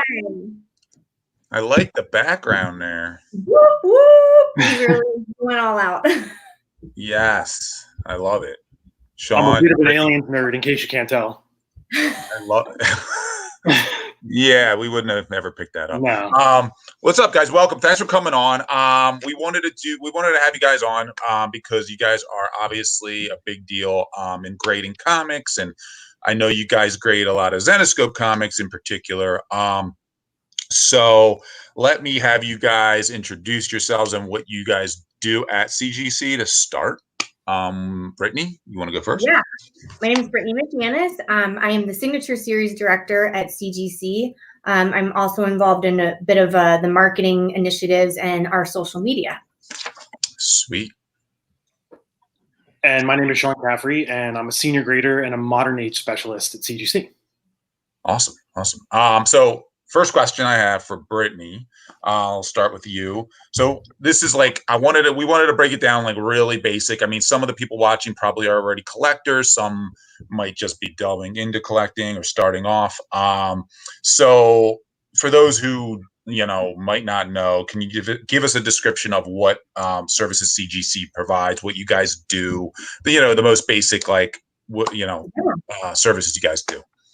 Absolutely. I think that for a brand new person who's decided that they're interested in having some of their comics grading, it can be a little daunting to understand the process of all of that. We've tried our hardest to make the whole process very, very easy. You can get an account at CGC for free. We also have paid memberships that come with additional benefits. But once you have an account with us, you're able to access our online submission form, and you log in your books one by one. And you can select on the online form what services you want. How fast do you want to have your book back from grading? Are you interested in getting it pressed? Are you interested in maybe doing signature series and having your book signed by somebody? We offer different services, and our website kind of delves into the details of each of those services. And also, if anyone's ever having trouble with submitting, or it's just too much to kind of wrap their head around, we have a great customer service team that can walk you through how to submit your books or answer any questions on how to find out values of your books, so you're making sure that you're valuing them correctly for when we have them, so we can insure them properly. Sweet. Yeah, and Brittany and Sean, how long has CGC been around? And as a special note, I believe CGC is the first independent third-party comic book grading company in the entire industry. That's a big feather in your cap. That is a big feather in our cap. And we've been around since 2000. And Sean actually was one of the very first graders hired on back when our company was in New Jersey before we went to Florida. So he's been with the company since the beginning. He's seen the growth from when we were grading, a few books to 6 million books. Wow. Yeah, that was actually one of my questions. We've seen sort of the Comic-Con boom. It's our 15-year anniversary. We've seen that Comic-Con boom happen really since when we started around 2005. There was Comic-Con, obviously they were already going on, but that boom's really happened over the last 10, 15 years, especially. And Zenoscope and CGCs have been set up next to each other for probably, how many cons have we seen each other at or been near each other? So many.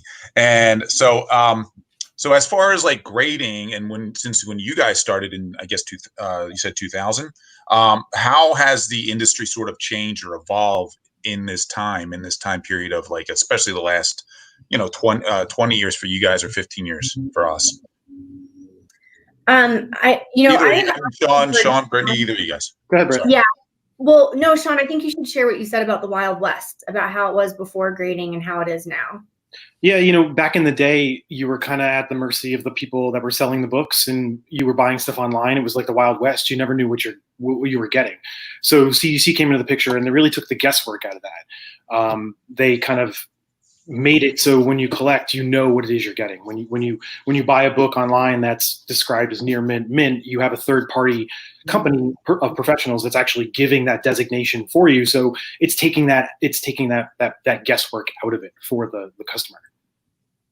Very cool. That's amazing. I think it makes a stronger seller community and a safer buyer community. Absolutely. Sellers know exactly what they can get for their books based off their grade, based off their value, and buyers aren't, being misled. And there's nothing hiding underneath the pages that maybe they didn't see on the cover. Everything is very transparent, and it just makes it a safer environment to buy and sell books overall. Mm-hmm. Exactly, and like so many people are spending their hard-earned dollars, and a lot of our fans are hardcore collectors, and they want to make sure they have the absolute most accurate grading. And and on average, how many comics does CGC grade in a given year? Wow. I think a rough estimate would be we've currently up to date done over 6 million. We've graded over 6 million books. So I'd say roughly we can estimate it maybe a lowball figure, maybe 500,000 books a year. Right. Yeah. Okay. I think that as our time in the industry increases, the volume of books that we do in a given year also increases. Yep. I know you kind of mentioned the benefits of CGC grading for collectors a little bit. I mean, is there any other benefits you guys want to touch on that you think are important to know for collectors or serious collectors who want to really start to, increase their collection and add to it? I think one of the factors too that CGC kind of brought into the picture that we kind of established comics as the comics liquidity. So basically, when you have a book that's a 9.8 that sells for a certain amount, you're making that it's a liquid now. It's worth something. You know what it's worth. You see what it sells for. You see what a 9.8 sells for. The reported sales on GP sites like GP Analysis that report end of auction. So we kind of made them liquid assets. And not to mention, there's other benefits too beyond the grading.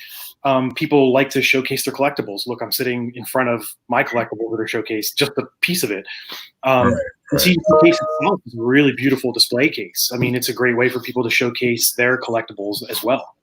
And to preserve your comics in the condition that you're in. The preservation, even if you never care, a lot of people who collect, they're not interested in selling. Their collection is for them.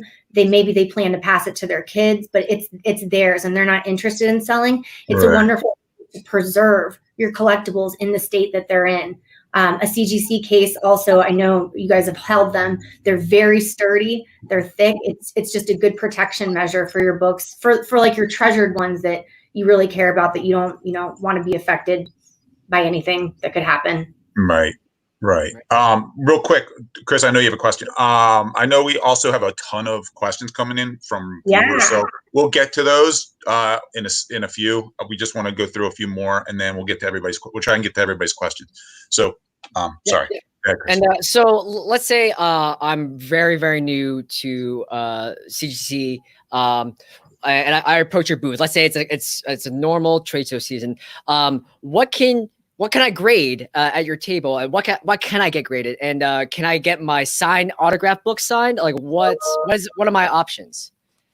So we offer grading, pressing, restoration removal, fast track services, and signature series. So if you're at a show and you wanted to have your book signed, we would have you fill out paperwork, and then we would send you off with a witness to have the witness and the artist sign your book, and then bring you back to the booth to turn it in.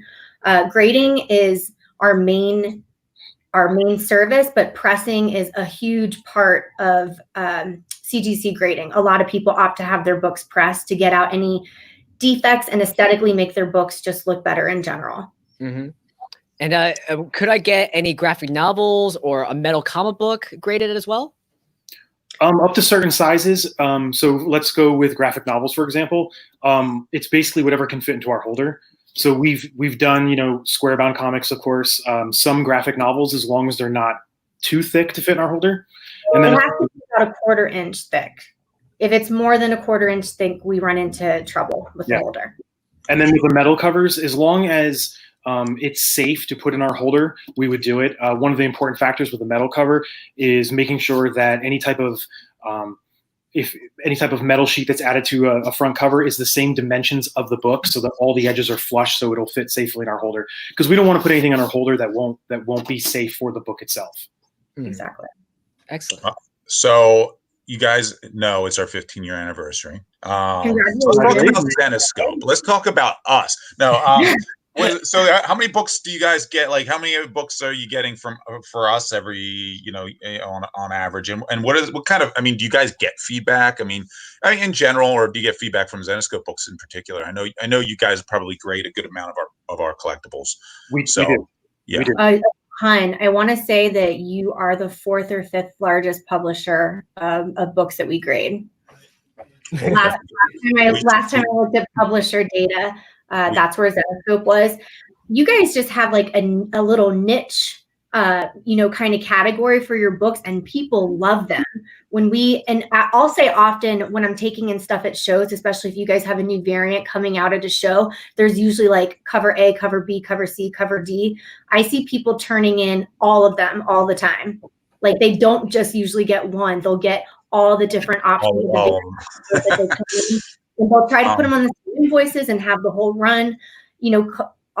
different collectors like different things, but we do a great amount of Zenescope books. Yeah, Well, I'm we're pretty trying to sure get to this number morning- one real quick. I'm just so pretty you sure guys- this morning I actually graded a couple of Elias's variant covers. Oh, did you? Yeah. Oh, sweet. Yeah. Elias is amazing. That's our thing. Like we really, and Dave, our editorial team does a great job. I mean, we really strive to get the best in the industry as often as we can. Obviously, artists have other publishers they work for as well, but we've prided ourselves on really trying to find the best talent out there as well. But we definitely appreciate working with you guys. Mhm. Yeah, 15 years. That's awesome. That's congratulations. That's fantastic. Wow, congratulations. Amazing. Thank you And so you much. guys Thank bigger you. and better than ever. Thank you. CGC, when is your anniversary, by the way? This is our 20-year anniversary. Good. Okay, Yeah, you're good 20 celebrating with us today. That's amazing. I didn't want to wonder. I didn't realize. I thought you guys were a little. I thought you guys were like 25 or 30 years, but that's the imprint you've made on the industry. Our coin side of the business is coming up on 40 years, but CGC's at 20 right now. Wow. Awesome. And then since it's your 20th anniversary, are you doing any special promotions or just any special deals in general? We've been doing a lot of special promotions this year, but not necessarily due to our anniversary, but more so, just the state of things right now. We're allowing free members and have been allowing free members to submit directly to our headquarters since March, since so many shows have been canceled. We're trying to offer in-house private signings to accommodate all of the signatures that people might miss at shows. And just be able to offer that kind of one-on-one interaction with an artist who's signing your collectibles.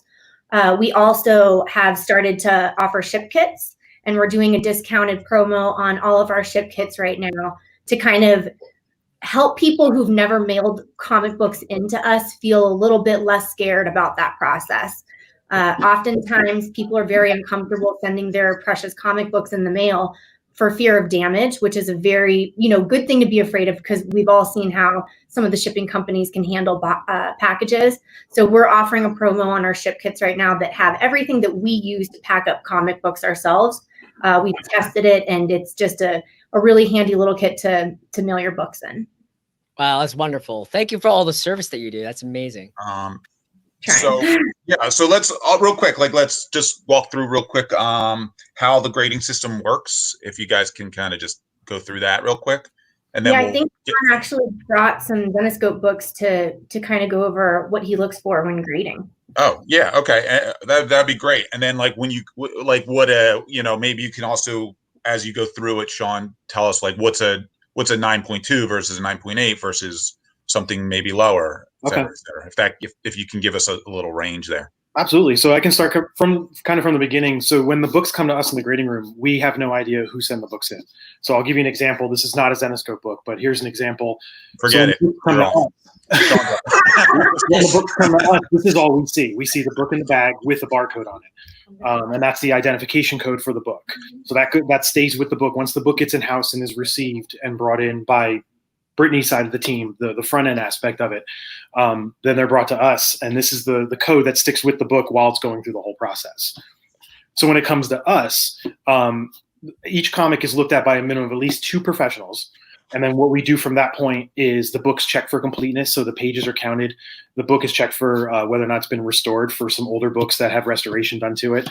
If there's any type of inserts or coupons, those things are noted. If they're missing, those are noted as well.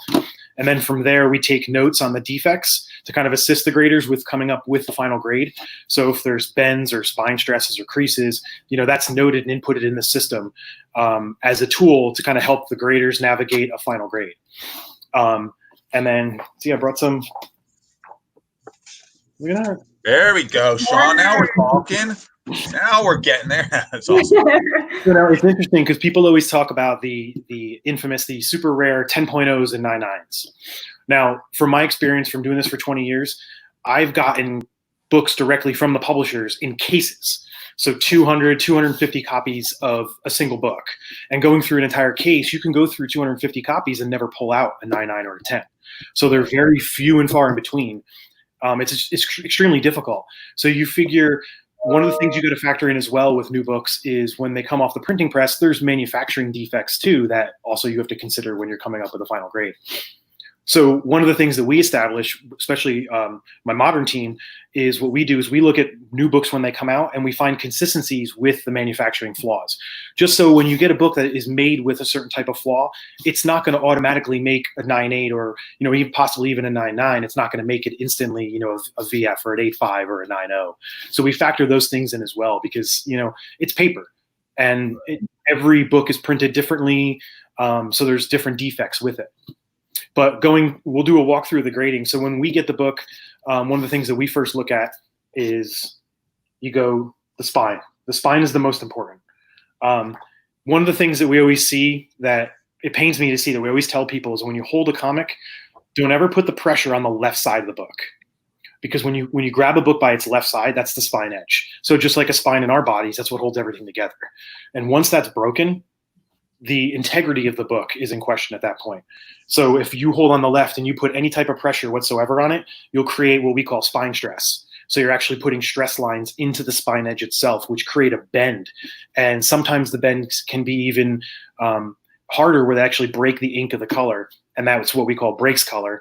And when you have spine stress that breaks color, it'll actually downgrade even more than it would if it didn't. So there's different steps. Fun fact with that, spine stress that doesn't break color is a pressable defect. So pressing would help. If you saw grader's notes for any of your books that say non-color breaking spine stress, that would be a good press candidate. Got it. Sorry, Sean, keep going. No, it's okay.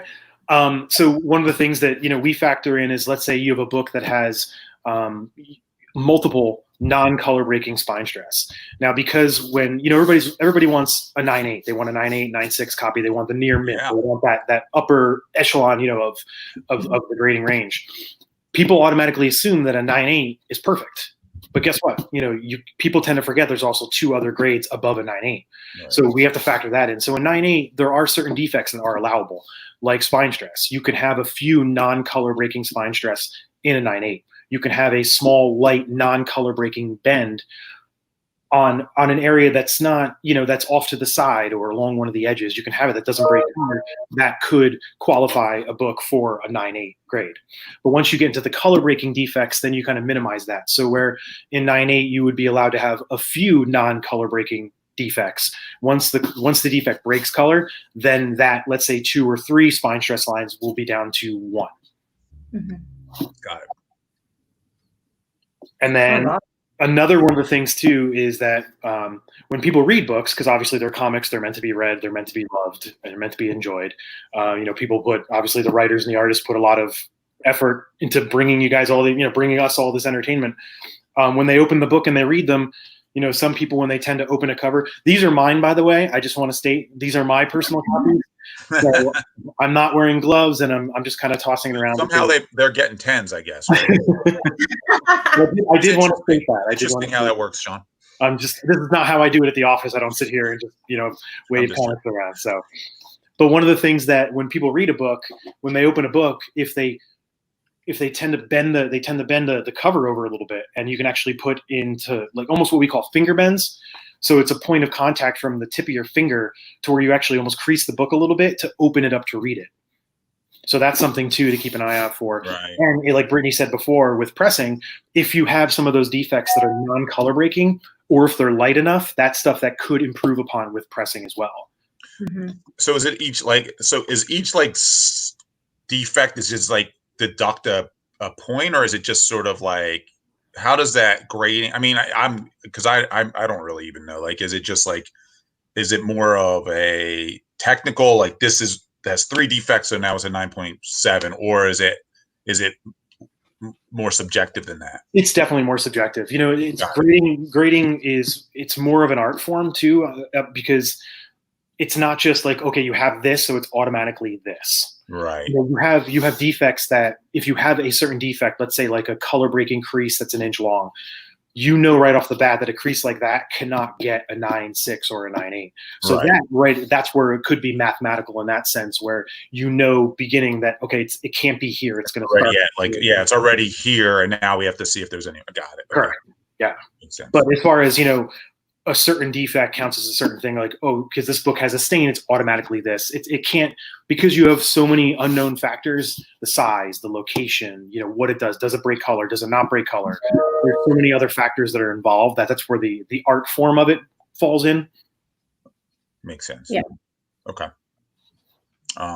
Is there anything else you want to go through as we walk through the grading process at all, Sean? Or we should know, or we should understand, or do you have any other Zenoscope books you want to show off? That I do. Sean, and then we'll take, once we're done that, we'll take some questions. There you go. How about there's that? some really great Oh, that's questions. J. Scott Campbell. I like that. Yeah, very nice. And I even have. I think I booked that cover back in the day, actually. I have a Francesco cover. Oh, Francesco, very cool. Mm-hmm.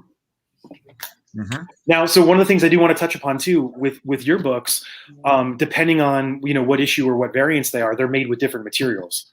Right. So materials come into play as well. So books that are made with a thicker stock cover, like a cardboard stock or a high gloss, those type of books can pick up different defects, or they could be a little more resistant to certain defects that other books that, thinner paper stock or even newsprint, stuff like that won't pick up as much as.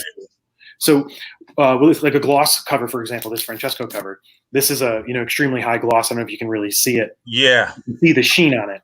I do remember, and it's thick. It's a thicker, isn't that a thicker stock? It's been a while, but yeah. It is a thicker stock, which is nice because it is a little more resistant to handling. But with a thicker stock and especially a high gloss cover, one of the things that you start falling into with this is fingerprints. So whether you have damp hands or you're reading something, and you kind of get that humidity when you're holding a book in your hand, and you kind of get that palm of your hand where it kind of it gets warm underneath there. The moisture, if you're holding something that's thinner, that's not high gloss, you can actually almost give a water stain to the book. It can actually cause like a humidity damage to the spine edge of the book or wherever that book is resting on your hand. So it really comes down to that's the funny thing with moderns is that, with the modern age books and all the new stuff that comes out is you never know what you're going to get when you get it. Square bound books are pretty resistant. When you guys do the thicker square bound books, those are pretty heavy duty because the spines on those too, you can grip a square bound book on the left side and it's a lot more resistant because it has a thicker backbone. It's a lot more resistant to getting spine stress. But then also with a square bound, because it's glued, when you open it up, you kind of have to open it and hold it a little steadier so it doesn't close back down again. And sometimes when you do that, that's when you can get finger bends in when you're holding a book open and kind of forcefully. Got it. Awesome. Great tips. That helps a lot. Let's fire off some questions because I know we got a bunch in. Yeah, I'm reading the comments. There's some really good questions. So, Chris, you go ahead first if you have one queued up. So Hitman4 asks, how many signatures can you actually get on a CGC slabbed comic? I believe right now the record is 63 signatures on a single book. Yes. It has a 9 and it retained a 9.8 grade, believe it or not. Oh, no shit. Sorry. Yeah. How did that happen? People signing, that's crazy. That's the amazing thing about a book like that. Picture the life cycle. You have a book that naturally is a 9.8 off the bat. And then the fact that it's gone through 63 other people through their hands being signed, standing in line, being rebagged, putting in a holder, taking it out of the holder. Cracked out. Yep. Yeah. It's crazy. Yeah, it's pretty amazing. Sorry, go ahead, Brittany. No, I was just saying that's our current record, but I've seen a few books that have, upwards of 40 signatures. There's a couple of those. It takes a lot of work, time, and you have to be really careful. And when you have that many signatures, I mean, you have to have a witness, correct? A CGC witness seeing every signature. So let's say somebody has a signed book that's been, signed, witnessed by somebody for certain signature. But if there's a second signature on there that's not witnessed, that book is not going to be able to be graded. So we can grade any book, whether or not the signature was witnessed or not. It's more so a matter of will it get a signature series label. Only books that have been witnessed by a CGC authorized witness can get a CGC signature series label. However, if you have a book that has a witness signature and an unwitnessed signature, we have what we like to call the Grello label, which is a green-yellow label, basically stating that one signature is witnessed, one is not witnessed. It's not getting downgraded for the unwitnessed signature, but we're notating it in the label color. Okay, perfect. Somebody asked if the CGC does that. Do you grade metal covers? We already covered that, right? Yes, you do. I have a question. Kyle asked, how does CGC compare to other grading groups like CBCS or PGX? I would say that CGC was the first in the business. We're the biggest. Books that we grade just have higher prices realized when people go to sell them. We have a long time. We have a lot of time and integrity spent in the industry and in the business to, build our reputation. And we've graded some of the most expensive comic books in the world. Our team of graders and experts their combined knowledge is just unparalleled. Excellent. I'm sorry. Chuck asks, does Ralph look like Zoolander? Yeah, I'm feeling Zoolander vibes. Let's see the blue steel. Okay. Based on that question, I have a spin-off question. Trent asks, how do you ensure that all your graders use the same standard? And I have a personal question. Let's say someone in the audience or the fan, they want to become a CGC rep or a CGC grader. What kind of training, what kind of knowledge can you impact if they want to go through that route? Okay, we'll go back to that first part. About as far as CGC all being on the same page as far as the grading, we work in one room, so we work together as a team. We're all on the same page with each other, and it's a type of environment where when we have certain things that come up, we discuss it with each other. It's a small group of us. There's about 20 of us total, and we all kind of have our little areas that we specialize in. But at the end of the day, this is stuff that we've learned. We've established CGC standards, and it's stuff that we've trained. So most of these people, I think our newest grader has been there for at least 6 years, 5 years. So these aren't just people that have only been here that are brand new. Most of these people have been here for a long time. And as far as staying on top of each other, that's kind of why we set goals for each other where we almost like not police each other, but we have each other's back when it comes to certain things. So when we get a book and there's a situation with a certain type of grade and we don't know how we're going to handle it, we have discussions about it. We discuss it, based on our standards. Is this the route we're going to go? Is it going to constitute getting an A5 because of this? So it's a very open discussion. It's a very team effort. So as far as being consistent, that helps with our consistency. I mean, we've been around for 20 years, and that's why. That's part of the reason why, is because of our grading's been very consistent. Awesome. Awesome. Can you go, cost of grading? How much does a grading cost? That's a good question. Modern books, which is mostly what Zenoscope does, is they're $20 to grade. That's the retail price. We have memberships. So if you have a membership, you can get a further discount on that, 10% off for premium members, 15% off for elite members. And we even have a $25 annual associate membership where you get 5% off the grading fees. But its base retail price, if you just have a free membership, is $20. Awesome. Great. I think we have time for 2 more questions. So I have one. This is from Rob. Do you all grade magazines? He has some issues of early Nintendo Power magazine as well as some early Sports Illustrated magazines he's inquiring about. We absolutely do grade magazines. There was one question in there that I thought was really good. And since we have Sean, I thought maybe we could ask it. And it's just, what's the difference between a 9.8, 9.9, and 10? I get that question a lot in emails. I'm not a grader, so I feel like Sean could probably speak to that pretty quickly. Okay. Yeah. One of the things I addressed earlier about with a 9.8, that, a 9.8, you can have certain minimal defects that are non-color breaking. So with a 9.9 or a 10, obviously you would have to subtract some of that. So let's say if a 9.8, you're allowed to have 2 non-color breaking spine stress lines. Obviously, if you're going to if a book's going to qualify in the 9.9 or 10.0 category, it can't have any of that. And not only for handling defects, but then manufacturing defects as well. So when you have certain type of new books that are made with a certain type of flaw, whether or not it's manufacturing, it's still a flaw. So even books that come right off the press, if they're made with something that's consistent with the print run, we can't give a 9.9 or a 10 to a book like that, because all it takes is one out of that entire print run to not have it. Then what do you do with that? We don't have a grade above 10.0. So you have to keep that in mind as you're doing it. That's what I mean. You have to kind of you get a feel as you look at all the books, as you see so many copies of certain books when they come out.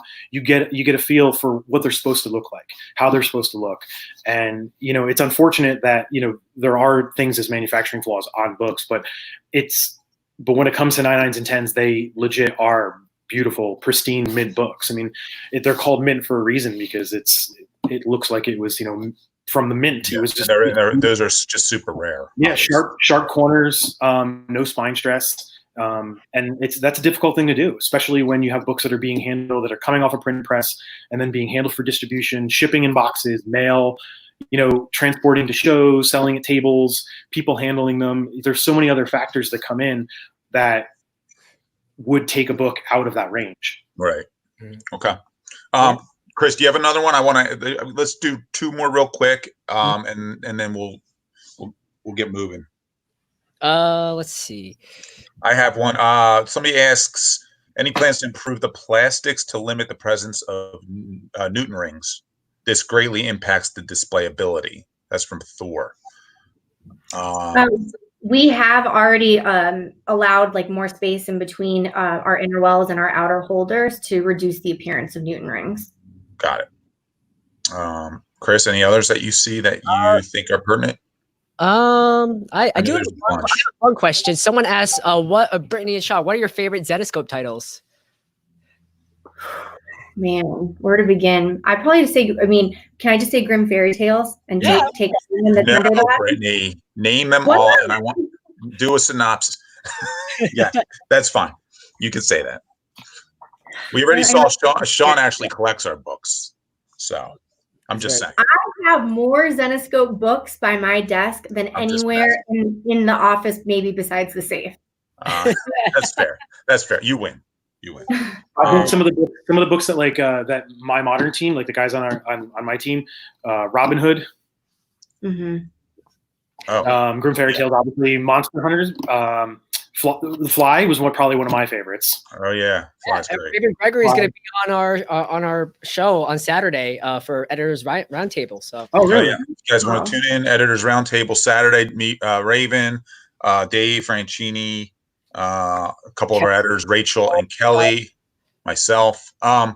Guys, we have more questions, but we're running. There's one more, if I can. One more, and then one more. Okay. One more. Hitman ID asked a question to Sean and I about if they send a 9.8 graded book into us for one of our private signings, and it gets cracked open and signed, do we guarantee that 9.8 grade? And the answer is no. Once a book is out of its case, the grade that it had previously is completely null and void, and it will have to be regraded again. Most of the time, the grades, they maintain their grade. It's not often that they drop, but there is always a possibility of that happening. Got it.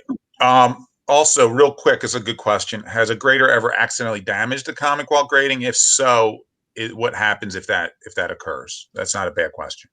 Yeah, no, that's a great question. One of the great things about CGC is that we're very transparent as far as any type of damage that's done to a customer's book. So when the books come in house, everything's under video surveillance, and all of our employees are well educated about, for one, how to handle a book. But if an accident does happen and a book does get damaged, that's what we have insurance for. That's what that is basically for. Right. It doesn't happen that often, thankfully, but it's one of those things that we're very transparent about, because if we do it, obviously we will make the situation right. But everybody is trained on how to open packages, how to handle books, even in bags and boards. And then when it comes to grading, the thing with comic books is obviously it's paper, so it's of a fragile nature. So, especially when you get to the older books, but a lot of these people, all of the graders know how to handle a book, but everybody is educated on how to properly handle, from basically coming out of the packages all the way going to encapsulation to the shipping department. And even when they're in our cases too, we add that extra layer of protection, but you got to remember too, a comic book is still made of paper. It's still a fragile nature. So you definitely want to be able to, understand to handle a book carefully, even if it's in a CGC holder, if it's in a Mylar, if it's in a bag and board, it doesn't really matter. You want to take the utmost care. But yeah, if it has happened, and unfortunately, if if it does happen, we will let the customers know, and we will always make the situation right. Sweet. Great. I think that's a perfect way to cap off our awesome panel. Brittany, Sean, thank you for all the work that you do and CGC does and for the entire industry. So before we say goodbye, again, you are all so generous because CGC was kind enough to give us 20 free gradings for our next round of exclusive covers. That is insane. We love you all. We're going Brittany's to back on dances. Jay for a second. But Brittany, Sean, before we let you go, where can everyone find CGC on the web and social media? And so they can sign up for your memberships, they can send books to you, they can be on their way towards collectors. So where can they find you online? You can send in books without a paid account for 10 more days. So if you don't want to buy an account, now's the time to send in your books. Also, we just sent out a 50% off promo on on accounts. So Awesome. if you want to sign up for a membership, it's 50% off any of our membership tiers right now. cgccomics.com. Yep. Sweet. Thank you for the 20 free gradings, and it was great seeing you guys. And we'll talk soon, I'm sure. We'll try to have you guys back on our next virtual con. Yeah, we love you guys. It's been great. Thank you guys very much. Thanks, guys. Sean, thank you. Take care. Thank you. Bye, guys. I'm leaving too. Peace. All right, I'll take it away for Jay. So like Chris had mentioned or whatever, so that was kind of like just showing you a little bit more information about CGC and what they're able to do for you when you get books graded. So a couple questions I saw on the stream that I thought was kind of relevant was we do about anywhere from 30 to 35 books probably per month to get them graded. Well, first, let me cover the free stuff. So first of all, CGC is giving us 20 books for free for you guys that bought in the stream. So we're going to surprise you with that gift. So anybody that bought book number 4, all right, the book number 4 is the Monster Planet 05K. We're going to grade that for free for you. So I'm going to be doing a preview of these books or whatever, not to toot my own horn or whatever, but I do pretty well. I'd probably do about 30, 35 books probably per month. I would say I average probably out of those 35, probably 30 of them, 9.8s. I have only gotten about 8 9.9s in my lifetime. Like Sean mentioned, it is extremely difficult to get a 9.9, to get a 10. I've had customers of mine that I've pulled books for tell me they've gotten 9.9s and 10s from me, and I'm extremely glad that they did. But unfortunately myself, though, I have yet to get a 10. So anyway, anybody that bought book number 4, the entire list of 20 people, we're going to give a free grading to on those books. So what we're going to do is we are going to contact you via VCons, or if you want to just kind of put it in the stream, if you bought book 4 and you know that you did, obviously, again, it was the Sunko Manaki book, we're going to get that graded for you for free. So what we're going to do is we're going to send in those books. Again, like I said, I'll be reviewing them. I'll be grading them out myself. Again, I only submit the dude, don't even talk smack. I'm not acknowledging you, sir. So the people that bought the 20 books of the Monster Planet 05K, if you want to write into the stream, yes, I would like to have my book graded for free. And yes, unfortunately, Chuck, book number 4 is sold out. So if he actually got book number, do you remember, can we go back to book number 4 and take a look at the list of names? Yeah. So if you got book number 4, you are getting a free grading on that book. David, I don't believe they are sold out. I knew that was going to be a book actually that would sell out. So also too, Synth Cruise? Yes, did. So you can get a free grading. If you got book number 4 and you don't want to get it graded, please let us know too as well. I'm not just going to go ahead and submit books for you to get them graded without your approval to do so. So you actually have the option of doing so. Yeah, Chris. We had a question. What if someone bought book 4 as part of pack 1? Yeah, unfortunately, no, it wouldn't be part of that because again, we only get 20 free, and we are getting the 20 singles. So basically, you only had to spend $20 to get it. What if someone wants to opt out of CGC grading? They don't have to. Yeah, again, they don't have to. So if you don't want to get your book graded for book number 4 and you bought it as a single, you do not have to get it graded. You can have it sent to you raw. just kind of a little bit of information on that or whatever. I like to get one book raw. Sometimes I like to get them signed by the artist themselves. So if I met Sun at a convention, it's one of the reasons why I'll buy sometimes 2 of the variants that I buy. I'll buy one raw. I'll buy one to get signed. I'll get it signed and witnessed and so forth. I do witness for CGC, so it's a little bit of a normally if you go to a convention and CGC is there, they'll go with you to a booth, to an artist or so forth. Say you want to get something signed by Archerm, or say you want to get something signed by Mike Chrome, David Nakayama, that kind of thing. You go over to CGC, you grab their book, you take over this Mike Chrome exclusive, and you say, I want to have this witnessed. I want to have it yellow labeled and signed and so forth by Mike Chrome, who's the artist. Now, Mike obviously signed it when he first did the cover, but that is not a live signing. There's an experience, obviously, that you're getting when you have an artist sign your book firsthand. I kind of mentioned in the stream or whatever, I had a Daredevil 5 signed by Stan Lee, and I was fortunate enough to get it before his passing. Rest in peace, Stan. We all thank you for our jobs. Basically, so I had my book signed by Stan or whatever, and I was able to witness him signing and so forth. And then good friend of mine submitted it and had it graded for me and so forth, and that was taken care of. So again, you get a free signature. Free grading for those that book number 4. If you don't want to have yours signed, if you don't want to have yours graded, you certainly don't have to. Again, that's for book number 4. Just the people that bought book number 4 single, not in the pack, that kind of thing. Chuck, you are very welcome. The Wiz thanks you as always for the books that you bought. We are extremely lucky to have you guys. So I think what we're going to do now is we're going to go into, are we going into trade hour or going to the graphic novels? Hour. All right, so we're going to retail hour. So the retail hour basically is our hour that we're dedicating to Jesse James. So keep in mind everything that you buy now, basically through this hour, half of the proceeds are going to go to Jesse James. The other half of the proceeds will go to us, and basically we're doing a Jesse James hour, basically kind of for sharing our stream. Again, want to say a huge thank you to Ralph, huge thank you to Brittany, huge thank you to Sean. Finally got an ability to put up face with a name with Sean. He and I talked numerous times on email. Brittany, I've met at numerous conventions. She's fantastic at what she does. All right, so I want to cover some graphic novels. The first thing I wanted to do was kind of talk about a little bit of the set. If you're interested in the graphic novels, I'm selling these individually. If you want to buy these individually, they're going to be $15.99. This is the original trilogy of our Robin Hood series. So if you want to buy these individually, they are $15.99. Just put into the notes that you're interested in whatever graphic novel that I show. Any one of these 3 individually are $15.99. But if you buy all 3, what I'm going to do is what all 3 would be, doing the quick math, that would be 30, that's 45. I'm going to knock it down to $40. So if you want to buy all 3, it's 40. Okay. Basically all 3, it's 40.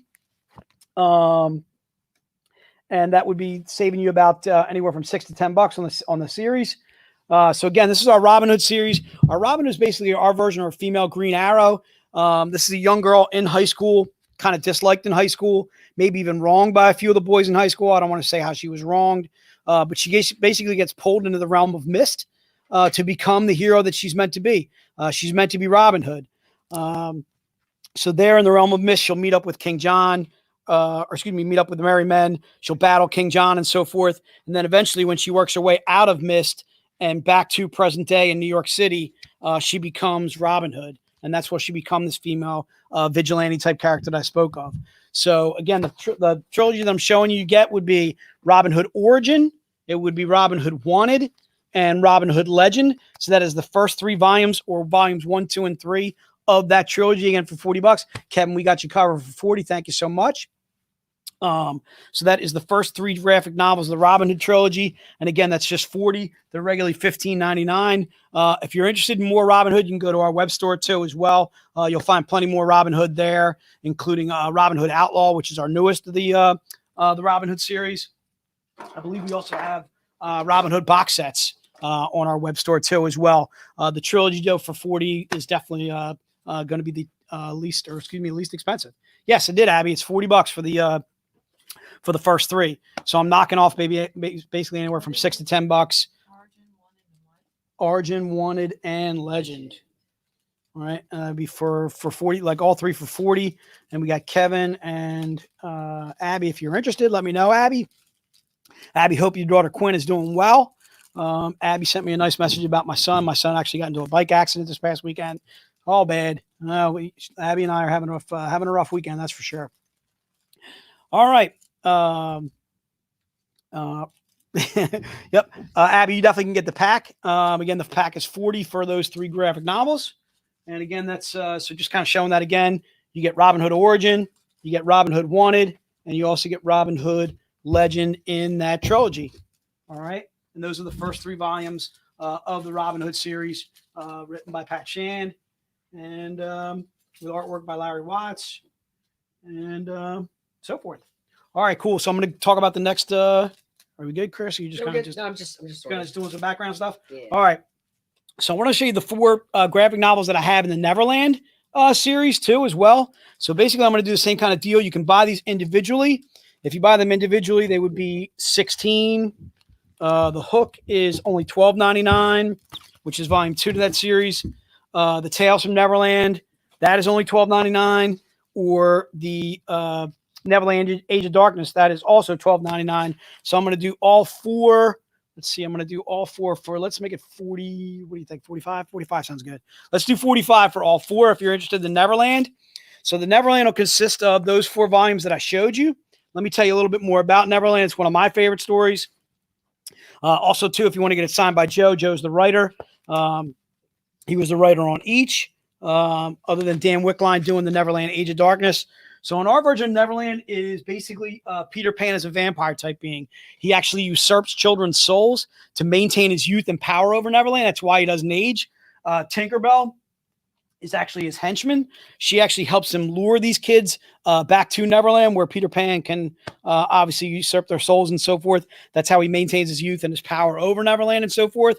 Michael James, we got you covered for the Neverland set. Michael, let us know too if you want to get that signed by Joe. He can sign each of the graphic novels for you and Trish. So basically, we do all 4 for 40. So again, and in our twist to Neverland, it's actually Hook is actually the hero. So Hook gets taken to Neverland when he's very young. He escapes while his brother does not. He loses his arm kind of in the process of escaping, and then he'll go back to Neverland to wage a war against Peter Pan to stop him from stealing all these children's souls. Okay.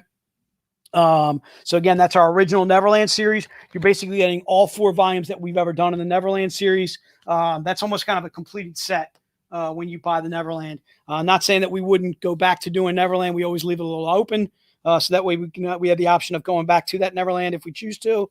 But you're basically getting all 4 that are currently written in that series for $40 if you're interested in that series. Again, any of the stuff I'm showing you now are ideal ways to start with us as a company, that kind of thing. All right, Jay, thank you so much. All right, the next trilogy I wanted to show you is Oz. Now, our version of Oz is a little bit more like Oz meets Lord of the Rings. Okay, there's still a Dorothy. She's still from Kansas. There's still a Toto, but our Toto's a wolf. Again, it's a little bit more modern, a little bit more dark, a little bit more twisted. That is our version of the Cowardly Lion. That, as you can see there, is not quite so cowardly at all. That's actually a cover by Ali Garza, which I absolutely am in love with. In fact, Ali did all the covers that I'm going to show you, and they're all fantastic. That's our version of the Tin Man there, as you can see. Almost kind of has like a cyborg or even a Terminator type feel to him. Okay, so the Oz, again, a little bit more Lord of the Rings style, a little bit more dark, a little bit more twisted. There's our Scarecrow there. Almost kind of has a Batman feel to him.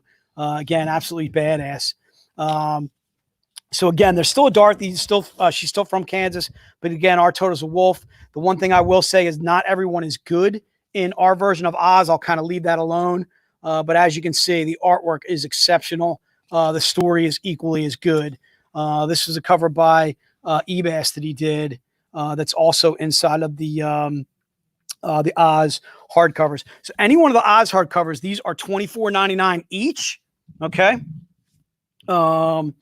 And again, this is volume 2, which is Warlord of Oz, Oz, Reign of the Witch Queen, which is also $24.99.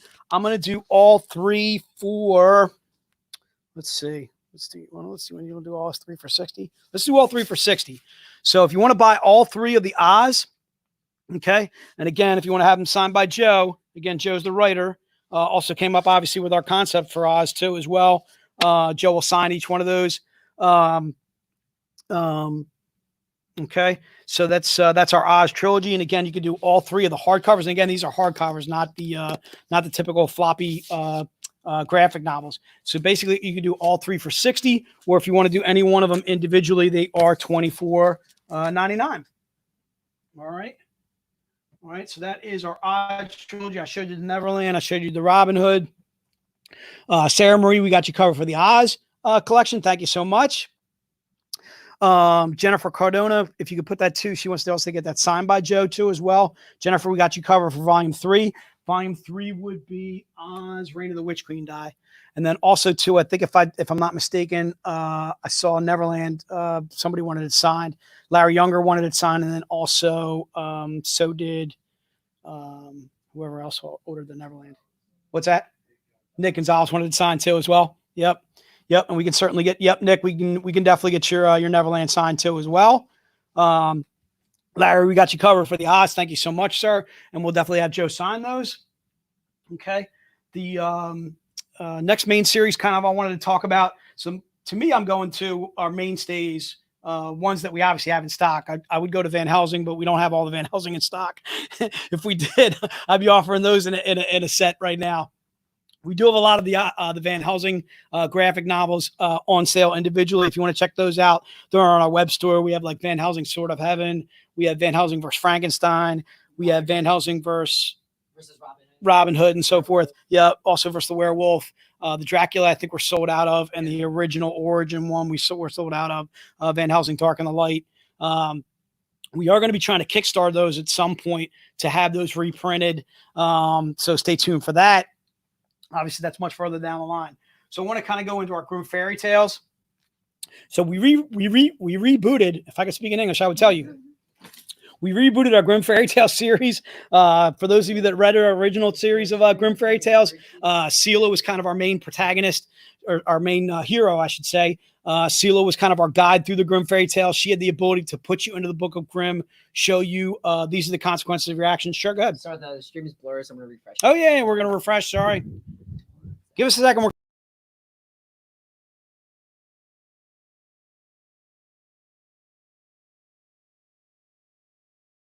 Artwork in the Oz, just absolutely. William, looks like we should be back on. William, see if we see if we're back up and running. Michael, thank you so much for joining us again. Sarah, thank you so much. Look, Robert, I'm back. You, all right? I'm the Wiz, and nobody beats you, Robert. I don't know if you know that. All right. Okay. All right. Trish, I want to see you too. All right. All right. We're much better. We're ready. All right. Cool beans. All right. So again, I want to go back to the Grimm Fairy Tales. We did our original series, Grimm Fairy Tales with Sela. This is Sky. Sky is basically Sela's daughter. So we kind of wanted to get back to the original way we were doing fairy tales, which again was kind of using a fairy tale to kind of teach a life lesson. So Grimm Fairy Tales Legacy actually has, is it 15 issues, 13 issues, Dave? It's 13, right? 12 issues. Sorry. So 12 issues inside of a Grimm Fairy Tale. So it's 12 comics, all for $29.99. All right. So you're getting 12 issues of Grimm Fairy Tales for $30 or $29.99. All right. And again, this features Sky, who's basically Sela's daughter. I want to see if I can show some of the artwork from this. Try and keep it PG here, because the artwork to me in this is also utterly exceptional. Blurry again. We're blurry again. Hold on, Chuck. We're coming back. Excuse me.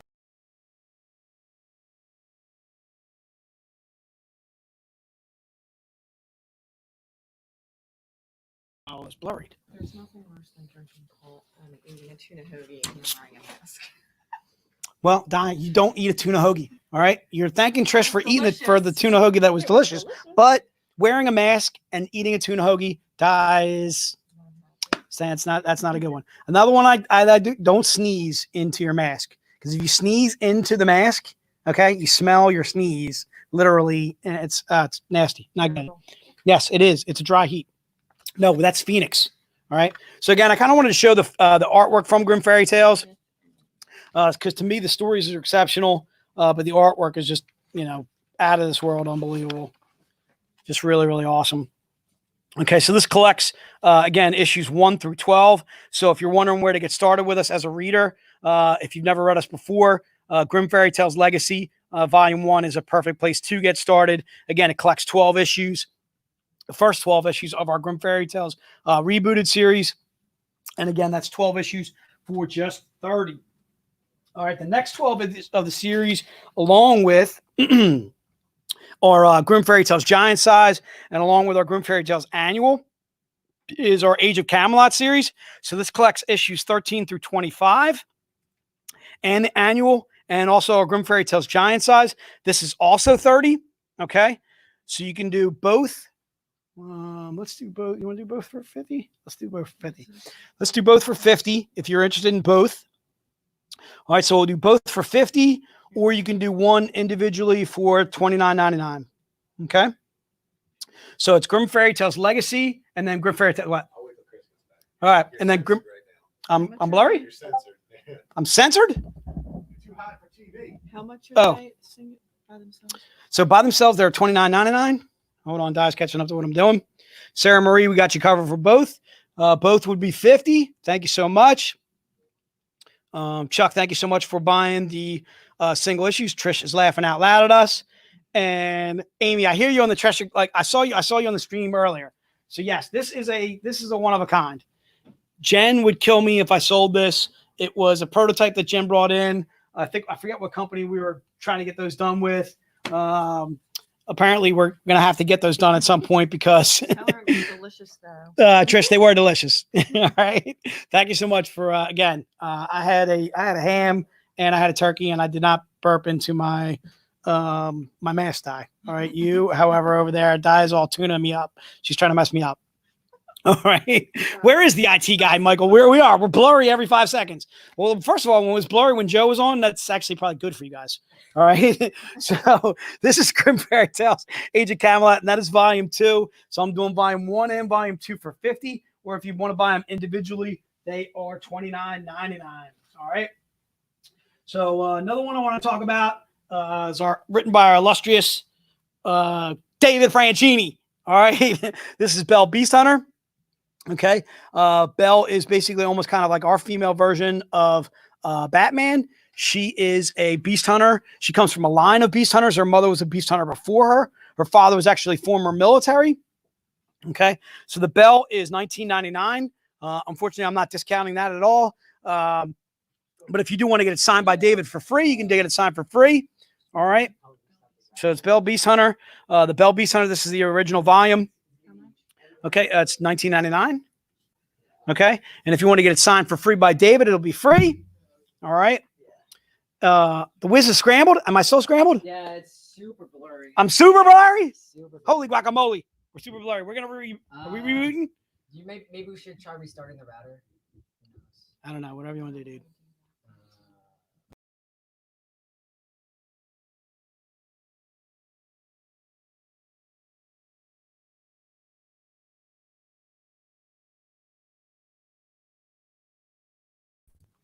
All right, this is democracy in action. So we're thinking about rebooting the router. So if we do that, all right, that means we're going to be out for a couple minutes. If you guys are down with that, we will do it. Yes, Michael, the cover is clear when you buy it. So if you want us to reboot the router, we certainly can. Shark keeps jumping in my screen there, Trish. All right, we're better now. All right, we're going to stick with it. Let's stick with it. All right, so again, Belle Beast Hunter. It's actually shot here in Philadelphia. We are not actually in Philadelphia, but we were just outside of. In fact, one of the first monsters that she fights is down at the Free Library down in Philadelphia. And again, to me, the artwork in this is absolutely fantastic. Huge shout out to Bongazzo, may he rest in peace. Written by our own Dave Franchini. All right, and So that is Belle Beast Hunter. And Belle Beast Hunter again is $19.99. And if you want to get it signed by Dave, the signature would be free. All right. Okay, so it's on the All right. So next one I want to talk about is Courier. So Courier is basically kind of like our version of almost like a Mad Max Fury Road, maybe meets Walking Dead. It is I can't remember her name. It's like kind of escaping me right now as her character. Harper. Eve Harper. So Eve Harper is basically a motorcycle courier. She kind of goes from town to town, delivering goods and services and so forth to towns that have been forced to wall themselves in from an apocalypse that has happened in the world and so forth. So there are mutated creatures, obviously, that she has to avoid and so forth. Again, kind of has like a strong Mad Max Fury Road type of feel to it. The other thing I absolutely dig is the cover to me on this is just really absolutely badass. But again, let me see if I can show you some of the artwork inside. I want to see if I can pick out something that's kind of PG. So again, the artwork is exceptional. This is written by our own Ralph Tedesco. Huge happy birthday to Ralph. I think Ralph turned 30 yesterday. Does that sound about right? No, he's not that. All right, dude. He looks like he's freaking 30 or 32. He looks like he's decreasing in age. If anything, it's Ralph. All right. What's that? Yeah. I know you want to point that out, Dad, but we're not saying that. Okay. All right. So again, that's Courier. If you're interested in the Courier is $19.99. Okay. And that is also a single standalone. And Jeff, if you could, I'm gonna go back there. I'm gonna punch you in the head. Is what I'm gonna do, Jeff. All right. See, I know Jeff works here, so I can mess with Jeff, and Jeff can mess with me. All right. It was actually Ralph. Apparently, is about 33 years old. Chuck. All right. So I'm gonna keep on rolling through some graphic novels. I do gotta get something to drink, Chris. You want to switch up? Yeah. You want to switch over for a second? Just 'cause I gotta grab something to drink, and I'm struggling. Okay. The only ones that you saw the ones I covered. Yeah. Courier and Bell. Sweet. All right. I'm gonna give some Jay some time to stay hydrated, get some cookies. Again, shout outs to Mike and Trish for giving us some amazing treats. You know, we're gonna be live streaming for 3 days for 5 hours. It's a marathon, not a sprint. So we want to stay on top of our game. So Get Jay a beer. yes. No, that's tomorrow. Tomorrow's beer o'clock. So Tell Meredith I got her. Meredith, we got you. The trilogy. Yes. Okay, Meredith, we got you. Okay, so as always, I want to talk about one of my all-time favorite new characters and trades in general, Gretel. That's right. If you've been to any of our live streams, you know how much I love Gretel. So it's a really, really cool twist on the character. Basically, our version of Gretel, she's a witch that hunts other witches. She, as a child, her and her brother Hansel get kidnapped by this evil witch, and they are tortured. And Gretel is forced to eat the heart of Hansel. So she becomes cursed, and now she's been living for centuries trying to track down the witch that cursed her. And she has a special ability to absorb the other powers and abilities of witches by eating their hearts. It is metal as hell. I love it. And the main plot crux, and the main conflict of the story, she eats the heart of one of these witches. And she gets an apocalyptic vision, and she has to try to prevent that from happening. So this is $19.99 for the trade. It collects the first as a 6-issue miniseries written by Ben Mieres, who's really big in the horror scene. He's most well known prior to Gretel, working on the Hellraiser comics. He wrote and edited them. He also wrote on Rob Hood Vigilante. So Ben's really great. And if you love action and a little bit of horror, this is a perfect title. So Gretel Trade, $19.99. I have a question, Dave. Can we expect Gretel in the future? Yes, great. Awesome. We have more Gretel coming up. I love Gretel, so I'm very excited about that. There's two. There's a Belle and Gretel crossover, and then a Gretel Oh, okay. So we have two new things coming out. We have a Belle versus Gretel issue, and then we have a Gretel annual coming up. So if you love Gretel as much as I do, stay tuned. Another fantastic story is Jasmine, Crown of Kings. So this is Jasmine's first standalone collection in trade form. I know she's appeared in other issues and other stories, but this is her own story. Jazz is the main character, but it's basically Aladdin meets Tomb Raider or Uncharted, any really cool sort of swashbuckling, globe-trotting, treasure hunting type of stories. Let's see. Yes, Harry, we see you. We see you in the comment section. Welcome, Harry. So Jasmine, she has the powers of pyromancy. She has the power of a djinn or a genie, and now she's escaped. And she's racing in an epic race against time against Prince Ali, who's this leader of this evil cult or evil organization called the 40 Thieves, and they're basically racing around the world trying to find this long lost artifact called the Crown of Kings. So really cool. So if you love Aladdin, or you love like Tomb Raider or Indiana Jones or Uncharted, any of those really cool globe-trotting adventures, you'll definitely love Jasmine, Crown of Kings. Written by Howard Mackey, famous Ghost Rider writer, or I'm sorry, Danny Ketch Ghost Rider. And this goes for $19.99. Just as a reminder, 50% of the proceeds throughout this hour is supporting Jesse James Comics. So COVID-19 is hitting the comic industry really hard. Our trade shows are out. Many comic book shops are forced to close. Some of them have closed permanently, which is very heartbreaking. So we support our local brick and mortars. We support our fans, and we want to give back to these retailers who want to get the funny books into your hands. So that is Jasmine, also $19.99. Let's see. Great. So I know Sean from the CGC 101 panel. He mentioned one of his favorite trades or stories of Zetascope. And we have here Fly. Fly is an amazing series. So we have Fly Volume 1 and Volume 2. Each of these are $15.99. But let's say we'll do a special deal if you grab both of them. It was like 25, 2 for 20. 2 for 25? Yeah, let's go for 2 for 25. Or you could get Volume 1 or Volume 2, but you could get both for 25. So what a great steal.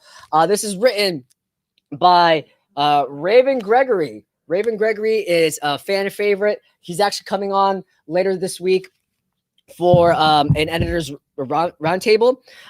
So Fly, the concept is really cool. So basically, there's a drug that hits the streets that gives you superpowers. And so the main character right here, she gets the power of flight. Her two friends get different sets of powers. And it's basically a designer drug that gives you superhero abilities. And it's kind of like a Greek tragedy.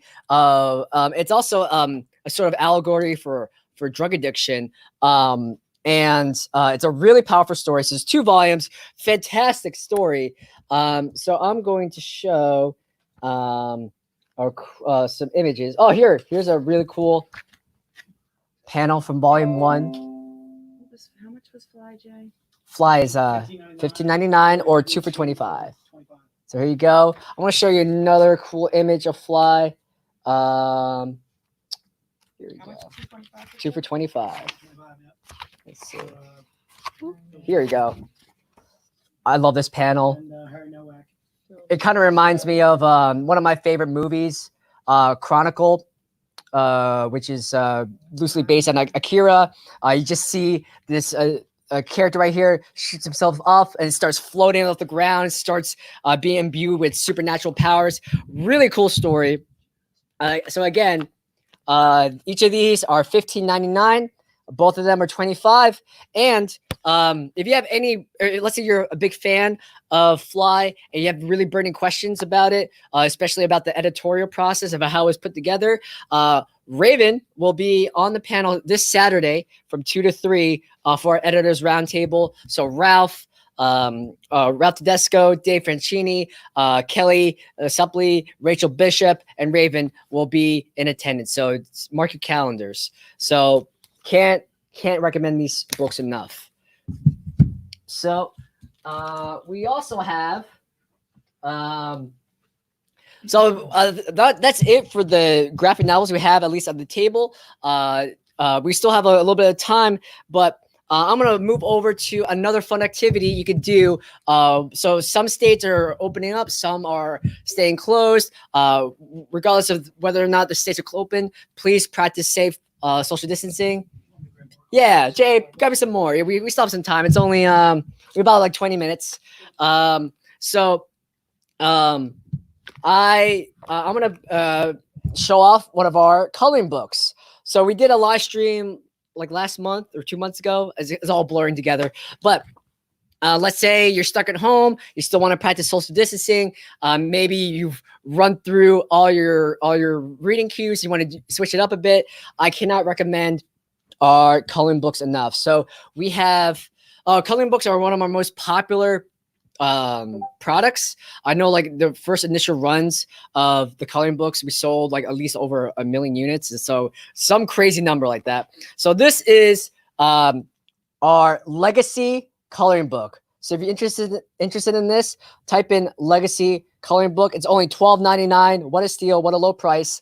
And basically it collects special covers from some of my more recent series, and there's a lot of really cool artists who are covers in here. So Sean Chen, Igor Vitorino, Paul Green, Mike Crome, who'll be on tomorrow, Jamie Tyndall, Sabine Rich, Anthony Spey. So I'm going to show you some images that you can expect to color if you grab one of these. Really cool. Oh, here you go. Paul Green. This is an amazing Paul Green Robin Hood cover. So it's $12.99. $12.99 for the legacy coloring book. I'm going to show you. Oh, here we go. Here's a fantastic cover from Jasmine, Crown of Kings. And yeah, so this coloring book provides endless hours of entertainment. So if you're looking for something to do, maybe if you're like me, especially after crazy guests like Ula Moss and Niai, who are so freaking talented, it's kind of actually inspiring me to get into coloring. I can never figure out coloring, to be honest. So, practice makes perfect. That's how you get to Carnegie Mellon, practice. So right, cool. Yeah. So I'll jump into some more coloring books. Chris had asked me to see if I can grab a couple more of those because it looks like we got quite a bit more time. So this is our Grimm Fairy Tales that if you're interested in the legacy coloring book, just put legacy coloring book. William, we got you covered for that. William, just to give you an idea who you got right there. Again, it's covers by like Sean Chen, Igor Vitorino, Sheldon Go, John Royal, who we met across the pond, Paul Green, Mike Crome, who we're going to meet tomorrow, Jamie Tyndall, Alfredo Reyes, Kevin McCoy, Sabine Rich, Kanane White, Riviero, Anthony Spey, Drew Edward Johnson, and Genevieve Broomall too as well. So again, just want to kind of go through a few more coloring books that we have. This is our Missing Legends coloring book, obviously with a Paul Green cover. This one has pencils by J. Scott Campbell, Paul Green, Alan Otero, again, Igor Vitorino, Jamie Tyndall, Elias Chadzudis, Salvatore Cafari, Richard Ortiz, Quilano by Folco, Neto Diaz, Noah Salonga, Harvey Telebau. So again, just kind of gives you each one of the coloring books is $12.99. I am going to do a deal on all of them. So if you want to kind of wait at the end and see them all, but again, they're $12.99 individually. Okay, just kind of showing you some of the covers that you can color inside the coloring books. This is the Missing Legends coloring book. All right, and we already showed you the legacy. So that is the second one. I'm also going to show you, this is our Grimm Fairy Tales Volume 2 coloring book. Okay, that has a cover by Dawn McTeague on the cover. And then this is a list literally of the artists that are that did the covers inside the coloring book. It has about 40 different pages that you can do coloring on. Again, so this one is also $12.99. This is our Grimm Fairy Tales Volume 2. And again, has J. Scott Campbell, Paul Green, Paolo Panalina, Alfredo Reyes, Talon Caldwell, Francesco, Maria Laura Sinapo makes her way, does covers for us over in Italy. Ali Garza, Dawn McTeague, or actually, as we found out through the stream, she's Dawn McTeague. McTeague, right. Jason Metcalf, David Nakayama is going to be on with us today. Jamie Tyndall again. Mike Tabalfo, who was on the last stream with us. So this is our Grimm Fairy Tales Volume 2. Again, the cover itself is by Dawn McTeague. I'm going to have a hard time getting used to saying that. So again, one of the covers that you can color that's in there. And again, these are $12.99 individually. If you want to hang out to the end, I'm going to be doing a deal on all of them. Kyle, we got you covered for the legacy. Thank you so much. All right. Just kind of showing you some of the covers that you can color in there. They say adult coloring book, but I want you to know there is no nudity in these. I actually let my daughter color these. Some are a little cleavagey, and I probably pull out, I would say if I pulled out maybe like 1 or 2 pages out of our coloring books over the years that I've given my daughter these, I would say that's probably excessive. I would say maybe 2-3 pages I've ever pulled out of the coloring books and so forth. Because again, it says adult, but we put adult on there kind of almost as a disclaimer. You know what I mean? That to me, a kid can color that. Again, there's no nudity in our coloring books. It says adult, but it's adult because that's just the way we labeled them because we wanted to be kind of, we wanted to be careful, kind of careful how we word it. Again, this is a cover that I would definitely let my daughter cover. All right, color, I should say. And she's 9. All right, and she colors our coloring books. Maybe I'm a bad parent. What do you want me to tell you? All right. Next one I want to show you is our Grimm Fairy Tales Different Seasons. Has a cover by Billy Tucci on the cover. And again, it'll have covers inside that you can color by Billy Tucci, by Francesco, Dawn McTeague, Marat Michaels, Paolo Panalina, Ali Garza, Michael Dooney, Alfredo Reyes, Joe Picar. I'm a huge fan of Joe Picar stuff. Sean Chen, Sean Shaw, Anthony Spey, Harvey Telebal, Jamie Tyndall. Again, gives you a full listing of all the pencil work, other artists and so forth that are in there. Has characters such as Van Helsing and Robin Hood, Cinderella, Karis, and so many more. Again, that's definitely, something I would done by Tyndall that I would definitely let my daughter color. Okay.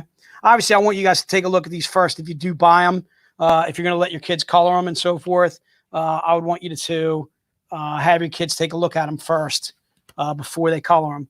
But again, that to me, extremely kid friendly. It's fine. Okay. And that is the Different Seasons coloring book. And again, these are $12.99. So right now, I think I've shown you 4, and I'll get to 5 and 6 in a second. These ones are a little bit different, only in that they are individual issues from the series that we did. So so this was from our Little Mermaid. This is basically the first issue of Little Mermaid. First 3 issues. First 3 issues. I'm sorry. Thanks, Chris. It's a cover by Mike Chrome on the cover that's showing you there. And again, it was written by Meredith Finch with the story by Joe. The artwork is by Miguel Mendonca. All right. And again, this is more like an individual comic that you are coloring instead of individual covers and so forth. So you're actually getting the first 3 issues, like Chris had mentioned, to color. Okay. And again, that's our Little Mermaid coloring book. And the last coloring book is our Belle. And the Belle Beast Hunter, again, has the, is this also first 3 issues, the Belle? Yep. That's also first 3 issues too in there. Exactly. Yep. And again, this is, Get it signed by Dave if you want. yep, signed by Dave, has artwork by Bongdazzo. Okay. All right. And again, this is our Belle coloring book. So what I'm going to do is they're regularly all $12.99 each. So I got 3, got 6 of them. If you're interested in all 6, it would be 6 for $60. Okay. So 6 for $60, they would drop to $10 each. If you're interested in buying all 6. Okay. So again, you'd get the Belle, the Little Mermaid. You also get the Different Seasons. Okay. You also get the volume 2, Grimm Fairy Tales. You also get the Legacy. And then you also get the Missing Legends too as well. You know what? I think wait, was there? Yeah, did I miss one? No, I had the Legacy. Nope, I'm good. So all six for 60. Okay. There was a couple more. Go ahead, Chris. Do you want to jump in? Yeah. Actually, well, I mean, I have some art prints, but I don't know if there's any other trades you want. I was going to talk about the conspiracy. All right, cool. Yeah, I got a couple more back here. Cool. I'll get some more. Okay. So the conspiracy is another trade I wanted to kind of talk about.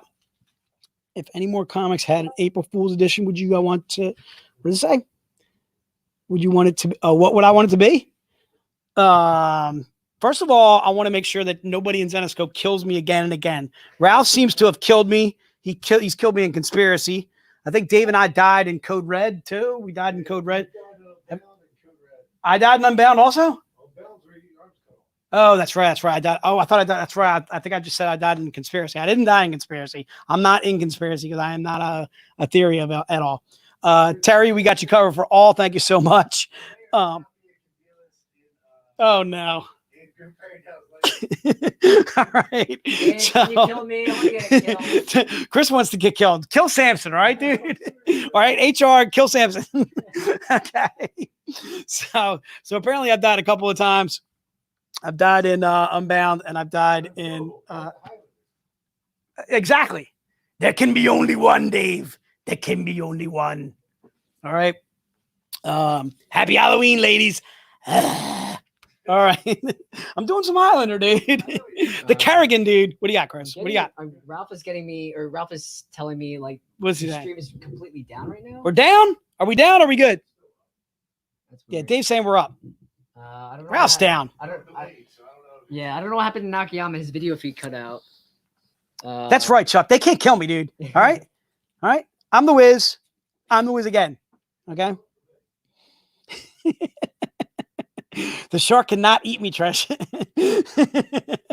Okay. Vicente, I like that name. Vicente's telling me I'm good. Muy bueno. Gracias, Vicente. That's right, Larry. They can't kill me, dude. All right. Thank you so much. All right. So I want to talk about conspiracy.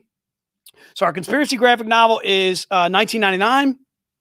Basically, it has 5 different conspiracy theories inside, including one on the Illuminati, one on lizard people, one on social media. What am I missing, Dave? One on social media. What do you got? Lizard people, Denver Airport. The Denver Airport. I love the Denver Yeah. Airport one, dude. And doppelganger, dude. So doppelganger is almost kind of like a theory that basically every person out there has somebody created for them by the government in case they wanted the person to go missing, that kind of thing. All right. So our conspiracy, again, has 5 different conspiracy theories. Maybe you're in on conspiracy theories and so forth.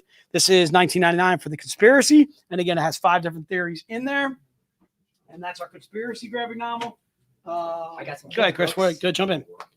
You want to do some kids' books? Yeah, I got some kids' book action. All right. So I know we're running through a lot of graphic novels, but I want to provide something out there for the kids. So school's out, certain parts of the country, school's out for the rest of the year. Maybe some kids are being restless. They need something to stimulate their minds. So I want to show off some kids' books that we have. So this is Dave Franchitti's magnum opus. This is Princess Ninjas. Yes. It's basically Powerpuff Girls meets Naruto. So 3 princesses, 3 adopted sisters. They have the power to turn into ninjas, and they fight to save their kingdom from evil wizards and like monsters. It is so cool. It's very charming. I'm sorry. Terry wants to know how much. Oh yeah, Conspiracy is $19.99, and Glenn. Yes, the Legacy coloring book is $12.99. Yeah, they're all $12.99, or they do all 6 for $6. Here, right here. There we go. I'm seeing a lot of comments in the chat. Everyone's dying for the Cheshire plushie. So if Jen is watching, they want the plushie, so let's get that in production. But anyway, Princess Ninjas, a fantastic story. They also so three sisters turn into ninjas, save the kingdom, fight evil wizards. They're assisted by the mascot, turtle bear, half turtle, half bear, all action, all power. So it's really great. This is only $10.99. Another fantastic kids-friendly book that's one of my personal favorites. Grimm Fairy Tales presents The Library. So this is $15.99. So if anyone remembers that really cool hybrid animation / live action film called The Page Master, I love that movie. It's a lot like that, where a very young Sealer Mathers, she's in a library. She finds this mystical, mysterious tome. She reads from it. It resurrects. It makes fictional characters come to life. So in terms of good aligned characters, Hercules, Robin Hood, Pecco's Bill come to life. But then they have to team up and stop evil characters like Frankenstein's monsters, Baba Yaga, and the Wicked Witch of the West. So if you love the Page Master, or if you want a really cool family-friendly story with a little bit of action, a little bit of intrigue and danger, I really recommend GFT Library. So I'm going to show you a really cool page. So right there you have a young Sela teaming up with Robin Hood, Pecco's Bill. They are surrounded by all sides by beasties. Really cool. Only $15.99. So something for the kids. And I think this will be the last trade that we'll talk about, because David Nakayama, he is in the backstage. He is ready. He's giving me the peace sign. So he's ready to go. Thank you, David. Okay, so last but not least, we have Ripley's Believe It or Not. So this is $15.99. So similar to our Grim Tales of Terror series or conspiracy series, this is a collection of short stories based on Ripley. So this is a licensed comic book. So it's the same as the famous attraction, same as the awesome TV show by Dean Cain. If I remember correctly, I'm not sure if the new one by Bruce Campbell's already out on syndication. But we partnered up for their centennial anniversary. So it's a bunch of their true and bizarre tales in comic book form. So for example, you have, if I could find it. Oh, here's one. This is the first page of the horse jockey who won a race but was dead the entire time. You have like the real life Wolfman. Another very classic one, if I could find it. Obviously, can't find it right now, but it's definitely in here. It's the story of Phineas Gage. Here we go. So Phineas Gage was a individual who had an iron rebar completely impaled through his head, and he still managed to live. So it tells a story about that. Let's see, one more story. Here we go. This is, here we go. So here's a page about the real life Wolfman. It was this individual who had like a super rare genetic disease, which caused them to grow body hair literally all over their body, so it looks like an actual beast man. So if you like weird oddities, if you would love this. I've never actually been to the Ripley's Museum, but I love the TV show. I used to watch the Dean Cain version all the time. I haven't seen the Bruce Campbell one yet, but $15.99, a perfect family-friendly and historical and informational graphic novel you could share with yourself or with your kids. Okay, cool. So I think that'll be the last one. Last trade we'll cover. 1 second. We are gonna go to David Nakayama. So he's gonna be live in 3, 2, 1. Oh, it's David. Oh, wait, David. I think your mic is off. I think you're muted. David. All right, David. Test 1, 2. Uh-oh, I don't hear you. Uh-oh, we're going through some tech troubles. Okay, bear with us 1 second. I can't hear. I don't think anyone can hear David. Uh-oh. I don't hear anything. That's so strange. I can't read lips. I mean, okay, 1 second. Let me try. Uh-oh. All right, hold on. 1 second, David. Maybe I'll try refreshing the stream. 1 second.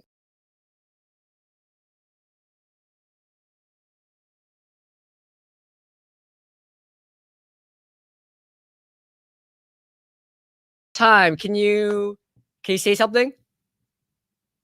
Uh-oh. Oh, David, we still can't hear you. No. Oh no. It might be on your end. Okay, well, everyone sit tight. We're gonna try to figure this out. That's very odd. I don't know. He's not doing anything too. It's got to be on his end. Yeah. Dave, I'm not sure what's happening. I think the microphone problem is on your end.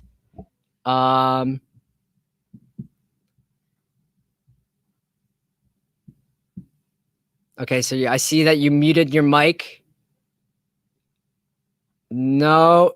Oh no, it's okay. I'm not sure. Yeah, so David, do you have are you streaming it on your phone right now, or do you okay. I know this is a silly question. Is your microphone deactivated? Like that's very odd. You want to have him try rebooting? Oh, there he goes. Wait, can you hear him? No, there's no. Oh no. Okay, we still can't hear anything, David. I'm so sorry. All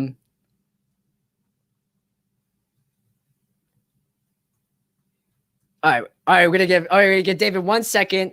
Okay, well, we are. Oh, Amy, you kind of heard him. I didn't hear anything. I have my laptop volume all the way to max, so David will try to log in, but that's okay. We're just gonna stall. We're gonna stall. We're gonna vamp. I hope everyone's is doing great right now. I think he might be logging in through his computer. So yeah, I'm okay. So we are vamping. We are waiting for David Nakayama. He is a great individual. He's a great person, great artist. And so we're going through a little bit of tech trouble. So we apologize for the inconvenience, but I want to check in, see how everyone's doing. Oh, I'm getting some.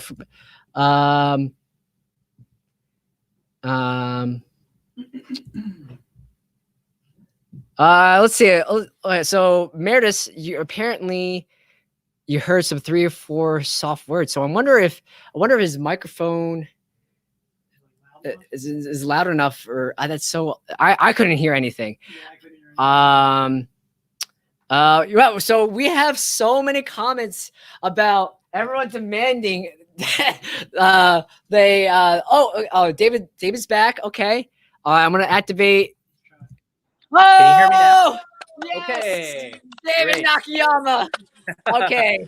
What? Everyone listen to the sultry tones of David Nakayama. Okay, we are back on track. Okay, so David, how are you? How is Hawaii? I'm so much better now. You know, there was like a little troubleshooting feature on the beginning of that thing, so I thought I'd do it again, and it worked. So yay! Excellent, very cool. And I hope you're safe and well. COVID-19 is terrible, but at least you have your health. You're still working hard, and thank you so much for being part of our VirtualCon. This is very exciting. Thanks for having me. This is really fun. I love these. Excellent. So David, I'm gonna tell the audience all of your accolades, all of your accomplishments. You are amazing. So David Nakayama. He's a freelance illustrator, concept artist, and art director based in Honolulu.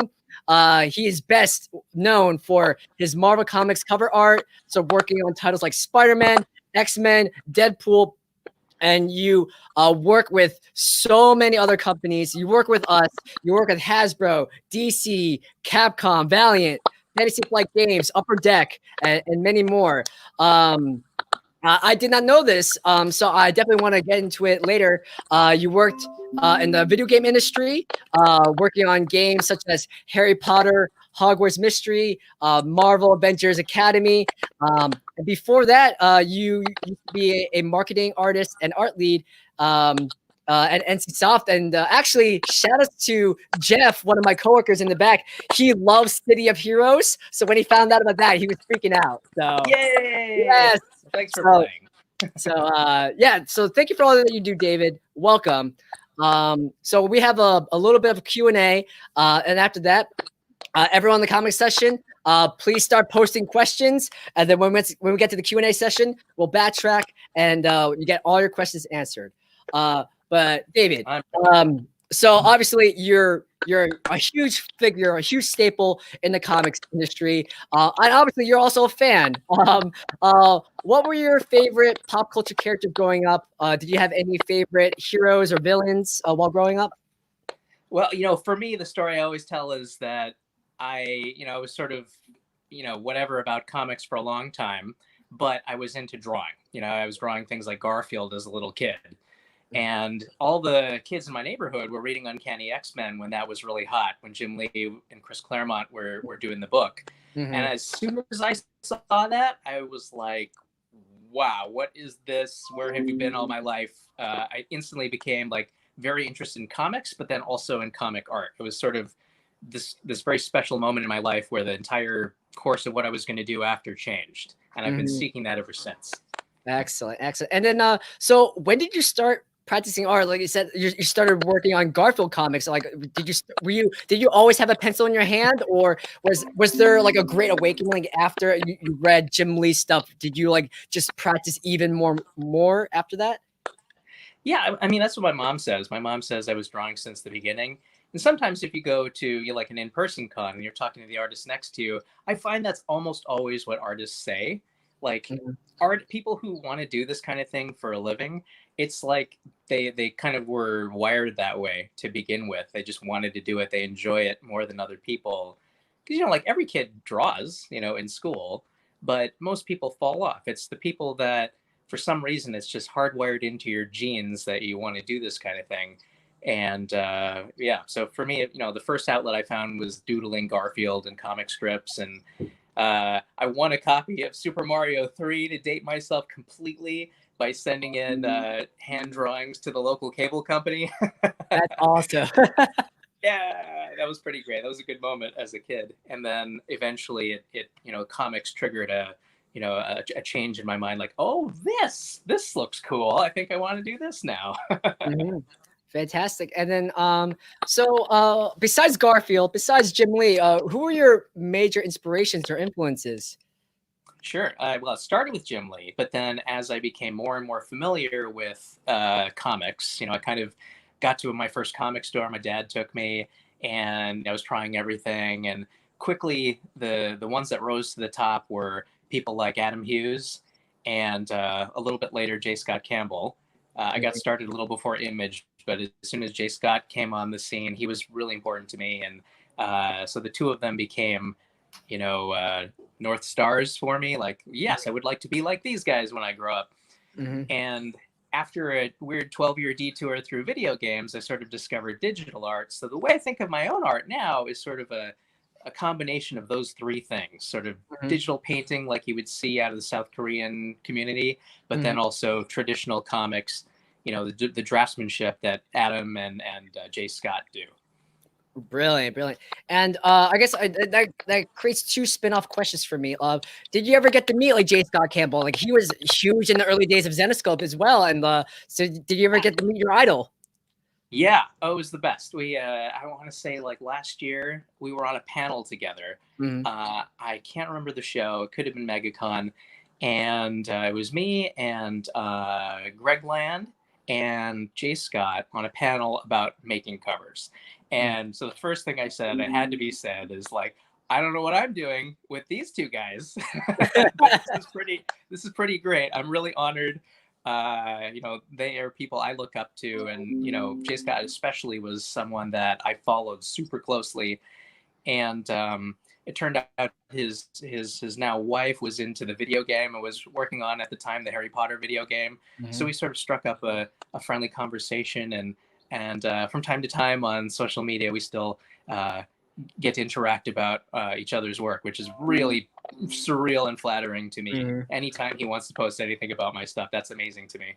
That's awesome. You made the big leads, and I'm sure someone out there, you're that influence. I'm sure there's someone out there in the comment section like, I love Nakayama's art. I wish I could do what Nakayama does. You're somebody's J. Scott Campbell. That's it's possible. People on Instagram tell me this sort of thing, but I kind of don't believe it. So, and modest too. That's awesome. My other question, you spent a lot of time in the video game industry. I think that was your first big break. Can you elaborate more of your industries, more of your experiences working in the video game industry? Sure. Well, my weird career path is after college, I did a few years in comics. I interned with Mark Silvestri's Top Cow, for a long time, and did comics like City of Heroes, a little bit of, other things. Did Marvel for a few years, but at some point I got this offer to do concept art for video games, and we were starting a family at the time, and it just financially made a lot more sense to do that.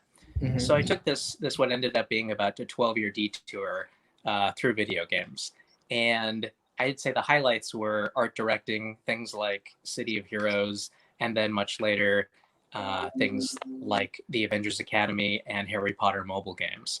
That Harry Potter game is still a huge thing, apparently. Like, it's got millions and millions of players. It's doing very well.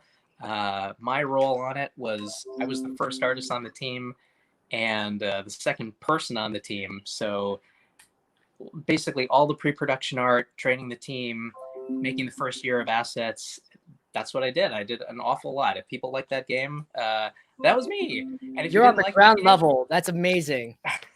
it was really interesting experience. I wouldn't give it up for anything, but it was time for me after a few years after the end of the 12 years. I was like, it made sense for us to go off and do a different thing, which is why I am now doing freelance. And the beauty of freelance is you can still do those things. So I still work for video game companies, but then also comic companies, toy companies, any cool gig that comes along, I am available. That's what's fun about it. That's amazing. And do you remember your first ever comic book job, and how did you start working for Zenescope, or how did you get connected with this? Well, first comic job was this one-off 6-page Dark Horse Star Wars story. They were doing an anthology book called Star Wars Tales, and just randomly through email, I got an offer to do a 6-pager while I was in school. I jumped at it. I killed myself over a few weekends to get that thing done in the middle of school deadlines. I'll never forget. And it didn't really go anywhere, but it gave me the hope that I could get other things. And eventually that did happen. Now with Zenescope, I am trying to remember how that got started. I know the first one I ever did was a variant cover for, I want to say, Grimm 2. It definitely is. Well, anyway, it's way back then, and I did like the first Alice. The first time Alice had a solo book, I think I did the cover, if not one of the covers for that. So it was right in the beginning, and I think there was maybe only about 15 to 20 Grimm issues out, period. So it was pretty early on. But I've forgotten. It might have been Comic Cons. Like, I was definitely doing a lot of Comic Cons at the time, showing my work to companies that I liked and wanted to work for. And Zenescope being the best pinup game in town, that's always been appealing and fun for me. So I was all about it, and I'm 100% sure I would have showed my portfolio at the time to Zenescope, and that may have been how it happened. Well, it's all, and we're so lucky to have you, because like over the years, you've done so many covers for us. So what was your favorite cover you've done for us to date? Oh gosh. Well, these are all super fun for me. It's a real break from the other kind of stuff you might get to do in comics. Like I said, Zenescope has a real special way of approaching comics that is super fun for me to draw. So I don't know, I put a lot of effort and care and love into them. I like them all, but right off the top of my head, it might be because I just made a post with it the other day, but there was this Catgirl cover we did not that long ago, where the character's sort of just looking over her shoulder at you, and it's one of these monochrome type covers where the outfit is similar to the background color, and so I have that book right now. I have it. You have it right in front of you? Well, that's great. Yeah, here we go. Is it this one? Yes. Yes. Very good. I literally posted that like 10 minutes before the show just to remind people that the show is happening. There's that, and there was one like a Josie and the Pussycats thing that was similar. And, I have that here too. Well prepared. Yes. Great. Yeah, I love those pop out to me. There was a mechanic one that I thought was pretty strong. I don't know. I think they're pretty good. People bring them to me at Comic Cons to get signed. So that tells me I'm doing something right. Excellent. And you are doing something right. And you're I know it's kind of hard to dissociate yourself from it, but like, could you describe what is the Nakayama style? What makes a Nakayama piece unique or distinct, especially when in regards to the pinup style of Zenescope that we're most well known for? Well, if you look back at the history of those Zenescope covers, I've been all over the place. The first ones were traditional pencil and even had a different colorist for a while, and then I did some fully painted, and more recently I kind of figured out like what my style is. So to answer the question, the way I think of my own personal style at this point is sort of what I was talking about before, where it's a combination of the traditional draftsmanship, like the Hughes or the J. Scott Campbell inspiration, combined with the digital painting I learned while I was in video games. And so the way I've put those together is I sort of paint out the entire core of the figure, and then I'll put some graphic element into the cover, such as a very thick holding line or some kind of graphic pattern, or in the case of that Catgirl thing, like the whole background is a flat graphic element. The combination of those two, I think, is what really makes a viewer's brain get engaged. You're seeing something that feels 3D, but then next to something that feels 2D, and your brain is going, "What's happening?" And I think that's what's fun about the way I work. I don't know. Awesome. That's very cool. And you do such incredible work, and you're always on the grind. You're always staying busy. So I have two covers that I want to talk about with you in particular. So someone recently for C2E 2020, I'm going to post this, or I'm going to share this on the stream. So right here. So this is a really awesome cosplay cover of Sela, and I'll take this image off so I don't block your face, but I also have it right here. This is such a cool cover. This is from Grim Fairy Tales Volume 2, number 36, cover G. Could you describe us the process of creating this awesome piece? Sure, thank you. That brings back good memories, like what turned out to be the last great comic show of the year. The next couple or live show, I mean. That one, so obviously the inspiration with these cosplay covers is something familiar from pop culture, this time G.I. Joe as in inspiration. And Sela already kind of looks like the Baroness, so that made sense. I believe when Dave pitched it to me, it was just sort of like, oh yeah, okay, I know what I'm doing. This makes sense. I believe that one was done without the big fat holding line around the character, just like purely painted. And done obviously with that G.I. Joe original series graphic touch, that sort of very stylized explosion that they do. That was it. That was the graphic touch combined with the very painterly figure. The other thing I'm thinking about on that one was artists are always thinking about proportions, like how many heads tall should this character be? And so I remember on that one in particular, I was trying to experiment with, how tall is this character? How many heads tall? And she's almost to a J. Scott, like 12 heads tall sort of proportions. Very, very long and thin. Mhm. Awesome, and it's a beautiful piece. So actually, this fantastic book is available on our web store. We'll talk about a little bit more about it, but it's available. And again, it's unfortunate that with COVID-19, C2E2 was one of the last shows, but we're just so lucky that you were able to do this with us. And just this is a testament to how awesome you were. You were a special guest on our 50th anniversary panel at that same show. That's right. Yes. So I just want to great. thank you so much. Oh, geez, come on. That was absolutely an honor for me Mhm. to be there. I was very interested in the program that Ralph and the team had put together. That was very interesting to me. Having worked with Zenescope for a long time, I was learning things about where the company had come from and how it had changed, and interesting stories along the way. So that was actually very entertaining to me. Mhm. So it was fun to be involved in that anyway. Definitely. And I want to give everyone in the comment section, in the fan section, a special sneak peek. This cover has not come out. We have not shown this anywhere. This will be coming out in our annual. But David, this is an awesome piece that you did for us. This really cool Goldilocks piece. Sneak peek, brand new. Brand new. Has never been shown anywhere before. Yes. David, walk us through the process of this cover. This is a fantastic cover. Oh man, this is so great. I've been teasing people for like 3 days that the show was going to happen and we were going to have some new art, and here it is. Finally can show this.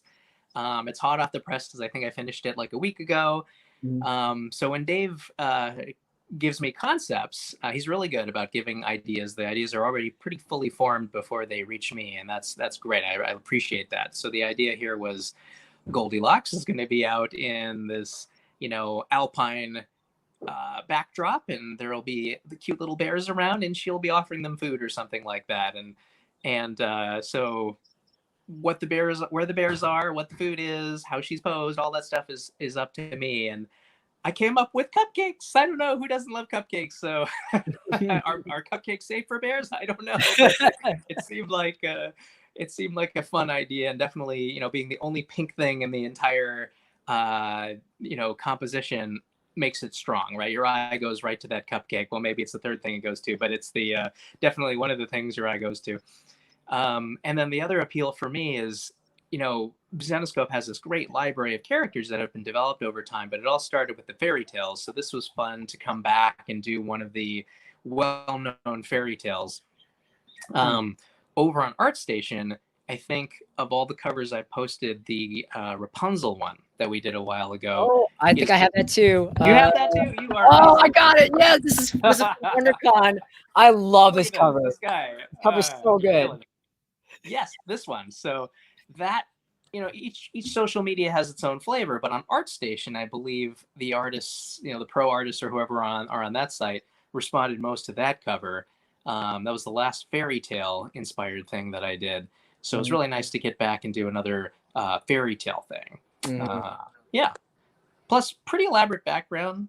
They don't always have an elaborate background, but it helps. It gives a nice sense of scale. Anyway, that is some of the stuff I was thinking about as I was going through it. And you guys are always real easy to work with. When there are notes, there are notes that make sense. There are definitely companies I've worked with where they'll bury you in notes and they won't make sense, and it'll be totally subjective. So it's nice to work with people who, they lay out what they want, you deliver it, and then there doesn't have to be a lot of back and forth because you were on the same page to begin with, And it allows you to flex your creative muscles, be creative, and again, like you guys are in sync, and I love this piece. Like, okay, I gotta tell, what was your thought process behind the bears? The bears are like so charming here. What was your angle on that? Well, look, there's different ways to do pinup covers, but my theory with the way to approach it is I go back to Gil Elvgren. Everyone will be familiar with the great Gil Elvgren, pinup artist master from years back. All the women that he draws are strong, cute, but it doesn't go over the line to tawdry. You know what I mean? Like there aren't these like overly sexualized facial expressions. It isn't too far in that direction, and I think that's part of the charm, right? Like you kind of have to give the viewer permission to appreciate what's in the picture without it being too much. And so she's not doing anything too crazy. The bears are not staring right at her chest. It's enough that they're there and they're being cute and they're all about that cupcake. There's still a sense of sexiness. It's right there. It's quite obvious. And you don't have to go too far and then make it uncomfortable for people. So I like that there's sort of a line where it's very sexy, but not too much so that people can't enjoy it anymore. So it's, I guess what you would say is it's kind of like classic good girl art, or cheesecake is another word that sometimes people use for it. I'm a traditionalist when it comes to how to approach pinup art. And the result is great. Again, it rises great balance. Like the bears give it like some comedic effect, and then you have like the stunning, sexy girl next door kind of vibe, and it just comes together really well. So congratulations. This cover is gonna sell like hotcakes. It's gonna be, people in the comment section, they're losing their minds right now. That's awesome. So Yay, awesome. Yeah. What is the book that this appears on again? So I can't say the cover letter yet, but it will appear on the Grimm Fairy Tales 2020 annual. So stay tuned for everyone. Dave wouldn't have he'll have a more accurate timetable when it comes out. It's probably going to be coming out with on another VirtualCon. So, but Dave, this is so cool. And I just want to follow up. You did a cover with Sela. You did a cover just now with Goldilocks. Is there a favorite Zenescope character that you like to illustrate the most, or is there a character that you haven't done yet that you would like to work on? That's a good question. I don't know. I feel like you guys do a really good job at making them different from each other. And they all have something sort of appealing about them. So, Robin, Carrie's, Van Helsing, all of them have some sort of different vibe that are enjoyable. I don't know. I don't think I have a specific favorite. I like that each one is really distinct. Sometimes there's a part of me that's like, when they don't have all the gear on, it just sort of works as a pinup in its own right, and you don't have to know who the character is. Sometimes that's appealing, but then other times it's kind of fun that it's recognizably so. So I don't know. I'm talking myself in circles. It's all good. Very cool. Okay, so we're running a little bit low on time, so I still want to give some. Ooh, wait! I just broke something. Ooh, okay. But I have one last question before we open up the Q&A. Okay, great. So do you have any tips or advice for aspiring artists out there? Like if anyone wants to get into the industry or they just want to practice a craft, what can you, the one and only David Nakayama, can provide in terms of advice? Well, so the internet, right, came along and changed literally everything. We were talking before about showing portfolios at comic shows. That's sort of an expensive and heavy lift way of showing your work. Now you can just sort of put your stuff on Instagram or ArtStation, and you will immediately get picked up if you're any good. That is the truth. Like there are art directors all over the world scouting for talent. They go to these websites and they find people. I've done it when I was an art director. It's what you do. So the good news is that if you're good, you get picked up without having to do anything. People come to you. Like that's incredible, right? And different than how it used to be. You had to put your stuff in front of people before. Now the downside, the double edge of that sword, is that you're competing with the entire world for those jobs, because it's anyone on the internet can be available for the same jobs. So then it means it's up to you to show your stuff and be compete with the greatest in the world. And that sounds intimidating, but it's totally doable. Now, how do you do that? It comes down to the same thing people always say, which is you put 10,000 hours into anything and you become good at it. And I would say the best way to put 10,000 hours into learning how to draw is to getting in your memory muscle anatomy. Like, we are drawing either super heroically buff characters where the muscles are important, or we at least need to understand why, if the muscles aren't even showing through, you still need to understand how the parts go together. And, if you're trying to draw beauty and pinup and stuff like that, that's crucially important too. So how do you put this information in your brain? Frank Cho, I always say this is it. There's only one way to do it. It's not like the Matrix where you can put the helicopter program in your brain and you know it. No, the only way to put this stuff in your brain as a human is you got to put the 10,000 hours in and do what Frank Cho says. Take an anatomy book for artists and copy it cover to cover twice. That's what you got to do. It sucks. You will hate your life for all the time you do it, but damn if it isn't the only way to do it. So find a way to do it. In college, I convinced a professor to give me credit for doing it, so that was pretty cool. But however you do it, that's the way to do it. And the books I always recommend are The Human Figure by David Rubens. That was a class book that I was given one time that was useful. But then also Figure Drawing for All It's Worth by Andrew Loomis. Those two are all you need. If you copy those books, you will know how to do it. Awesome. Well, that's a gold mine of information. Very, very cool. I think it's time to bring it up to some fan Q&A. So Great. let's 1 second. Let me go through the comment section. I love this little feature on the bottom. You got that all queued up? Yeah, it's really, I love, this is a really neat platform. Oh, okay. So you might have mentioned this before already, but Robe Nix asks, David, what is your favorite comic cover that you ever worked on? Well, that's tough. That's like the question we were answering before. It's like, which of your babies is your favorite? I don't know. I mean, one that always comes up is, on that J. Scott panel I was talking about, the one I mentioned was there was this Captain America Deadpool mashup cover where it's sort of patriotic stuff flying around in the background behind the character. And then the lower you go on the page, the more absurd and crazy and Deadpool it gets. So it's like rainbow farting unicorns and burritos and nonsense like that. Just because that's so crazy and unexpected, and I doubt anyone will ever do anything like that again. That one was special. Sometimes like the joke is everything, right? Like if you make someone laugh, you can sell them anything. Isn't that what they say? So in that case, I thought, you had draftsmanship, you had a good concept, and you had lots of jokes on the same cover. Hard to beat all that in one cover. Brilliant.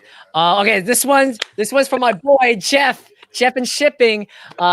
He says, love your work, big fan. What was it like working on City of Heroes, and did you ever play? Yeah, it's great. I mean, that was one of those foundational games. I remember that World of Warcraft and City of Heroes started at the same time. Things changed after a while, but they started at the same time, and it was right there at the beginning when MMOs became a thing. It was the only superhero one, which is why the Marvel or DC license didn't matter.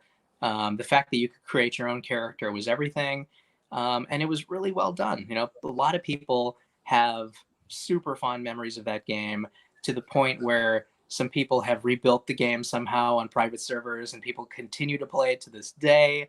It's absolutely amazing. My secret hope is that NCSoft will sell the rights to someone and they can do something with it for real, bring that back in some way. Be great if there was some modern graphical update to it.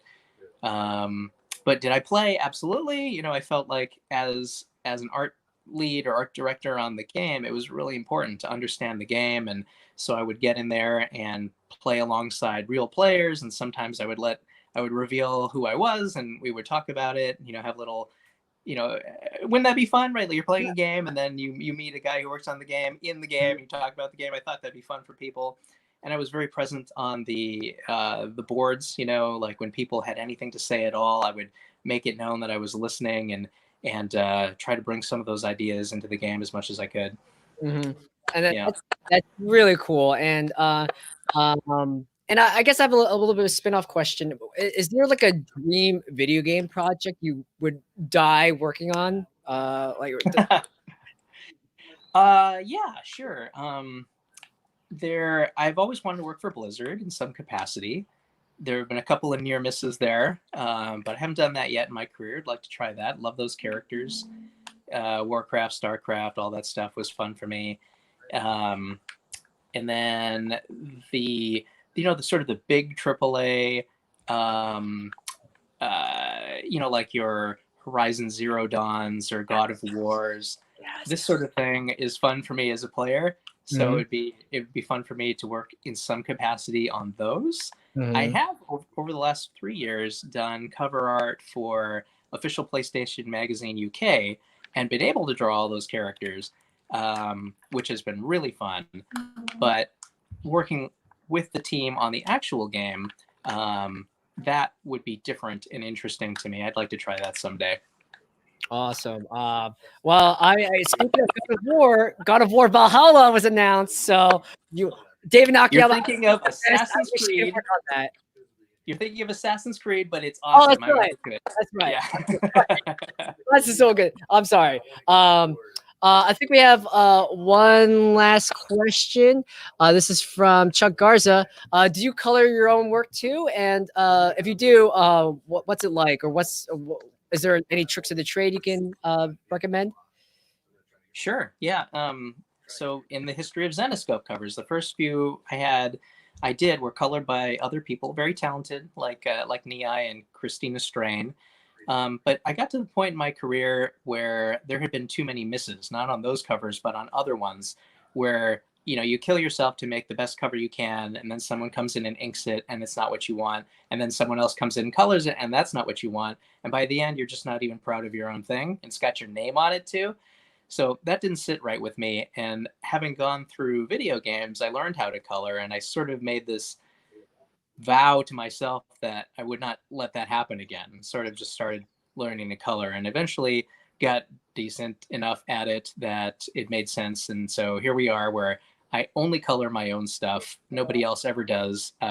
People have offered like, hey, why don't you just pencil this thing so it's faster, and we'll have someone else color it, and I will politely decline because I've seen where that can go. So how do I do it? I use Photoshop specifically. I've gotten used to it, over time, the way that, your hands are hitting the hotkeys on the side without even looking. I've tried Procreate since and been unable to use it because the hotkeys and the way it works are so different.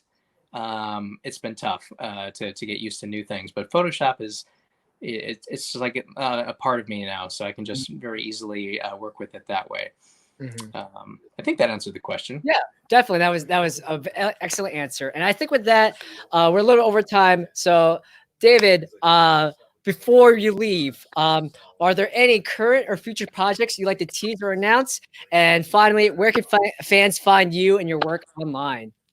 Thanks. Well, I just signed up for a new Zenescope cover that I'm excited about. I understand it's Halloween themed, so I won't say no more about that, but there's more to come. Thank you guys who have followed them so far, and look forward to more. Love working with these guys and look forward to more in the future.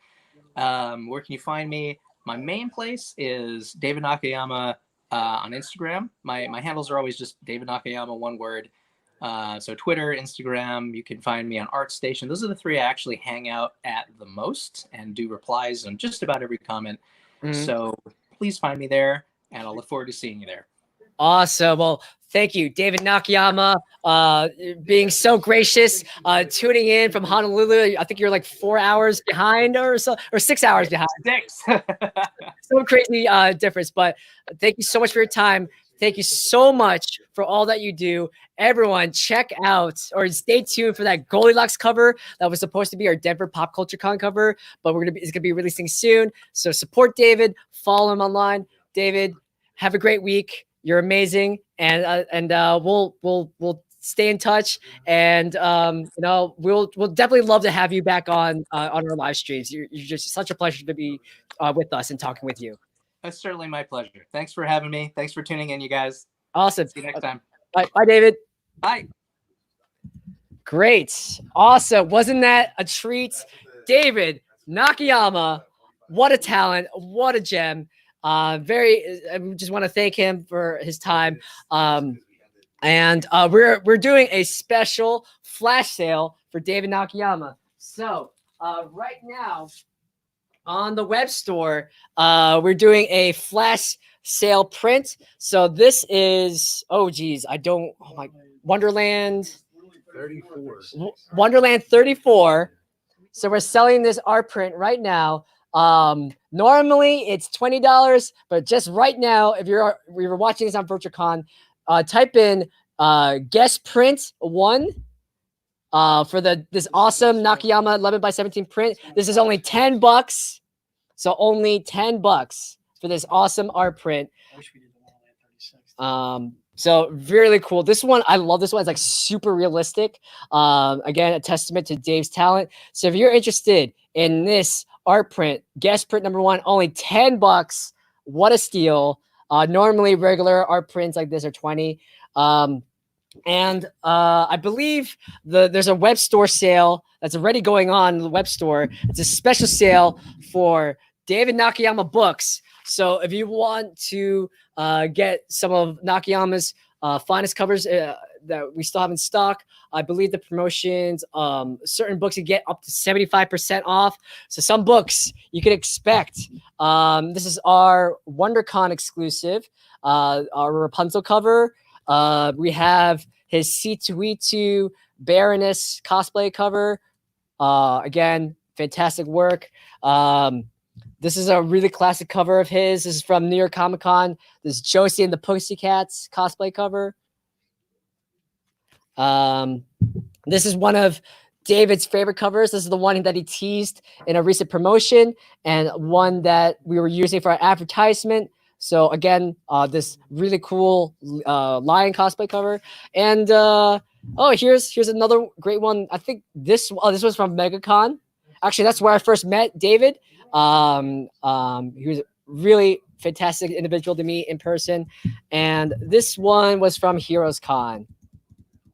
So if you want any Nakayama exclusives, hop on over to the web store. I know there's a limited time web store sale going on, so up to 75% off on his books. So if you want to hop over to shop.zetascope.com and check those out, you can grab them on the web store. But just for today, at a special VCon price, guest print number 1 for $10 for this amazing Wonderland cover by Nakayama. Very cool. It's such a steal. So let's see. Thank you, Vent. Thank you, Tommy. Thank you, David. Thank you, Mark. Thank you, Phil. Thank you, Heather. Thank you, Chuck. Wow, we have a lot of people getting prints. That is so cool. Yeah, very cool. Awesome. So I think so we're a little bit short on time. So I want everyone's been working hard. So I want everyone to be able to enjoy the rest of your day. So if you still want this print, just type in guest print 1. Di's look at the comments right now. She'll be able to take your order. But we're gonna end strong, as always, with a round of trivia. I love trivia. We got 5 questions, 5 prizes. So fantastic way to win some really cool prizes. So I'm gonna put this away, and then David just posted a private message. He says, "Thank you, see ya," and he's very excited about the flash sale. So support David, support us, and you get some really great pieces of art on your walls. So we're gonna start with some trivia questions. Di, do you need some time? Okay, so Di's still taking down orders. So again, I'm gonna go over how trivia works. So we have 5 questions, 5 really cool prizes. So how it works, we'll be monitoring the comments. Once I state the question, the first person to get the correct answer in the comment section will get a really cool prize. If you miss out on trivia, or maybe you had the answer but weren't quick enough, don't worry. We typically do trivia every single time we do a live stream. And there's plenty of opportunities to win some prizes. So Dai, do you still need? You're good? Yeah. Cool. Great. So, first prize. Ooh. So first prize, again, in celebration of David Nakayama. If you win this question, you get a free Nakayama art print. Okay. So this is the first question. I actually teased the answer to this question way earlier in the live stream. So if you're still here, if you're still paying attention, you might be able to get this. All right. So the question is, who is the main villain of Grimm Fairy Tales Age of Darkness? The question is, who is the main villain of Grimm Fairy Tales Age of Darkness? Oh, Jason knows. Jay Exotic knows. Oh, Brian with the lightning fingers. That's right. It is the Dark Queen, aka Lucinda. So very cool. Really quick on the draw. So Brian Tarasky, congratulations. You get the art print. So that is awesome. Wow, that was really quick. Okay. Let's see. Wow, there's so it's crazy. Also just as impressive, the hashtag for Cheshire plushie is still populating the comment section. People want that plushie. I love it. Okay, so question number 2. It's also another art print. That's right. You're getting this Keith Garvey VirtualCon exclusive art print. So this is the regular version. We were selling this book earlier, but now you can grab it as an 11x17 art print if you get this question right. So the question is, what character originally granted the Musketeers their powers? So this might be an easy one. This might be a hard one. What character granted the Musketeers their powers?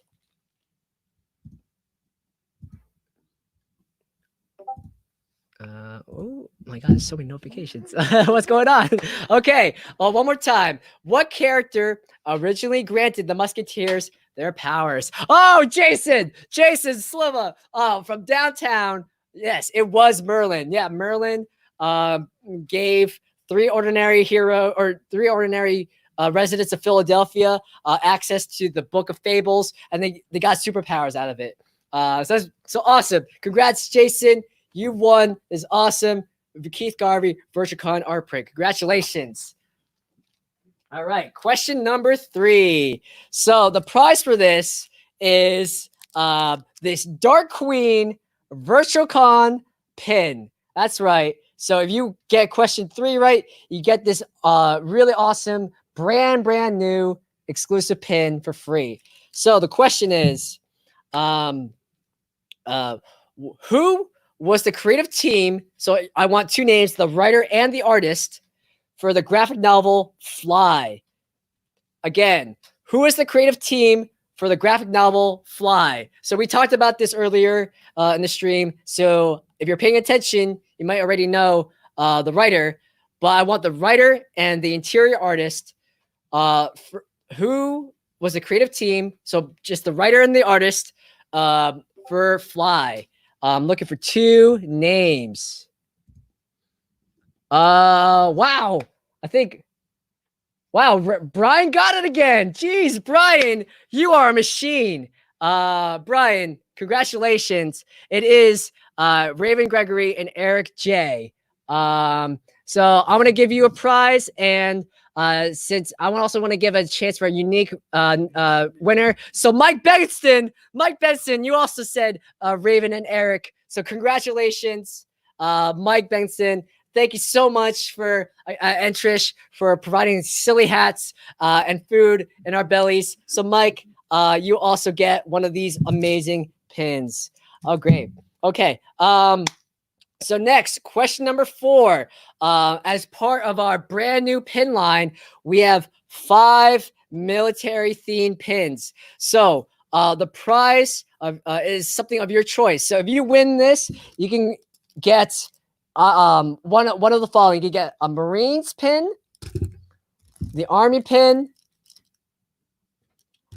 the Air Force pin. Shout outs to David Nakayama for making this the artwork that's based on this pin. Coast Guard and Navy. So the winner, choose which Armed Forces pin that you want if you win this question. Okay. So the question is, this might be a little bit tough one. What is the name of Gretel's mentor? One more time. What is the name of Gretel's mentor? If there's no answer after a couple of seconds, I'll try to figure out a clue. This might be a little bit tough one. Oh, wait. Oh, my gosh. We have an answer. Andrew Davis. Samuel is correct. Wow. Andrew Davis. You must love Gretel as much as I do. I thought it was a tough one. So Andrew Davis, congrats. Let us know in the comment section, or send us an email at vcons@zetascope.com. Let us know which Armed Forces pin that you want. Army, Navy, Coast Guard, Marines. I think I just missed one. I'm drawing a blank.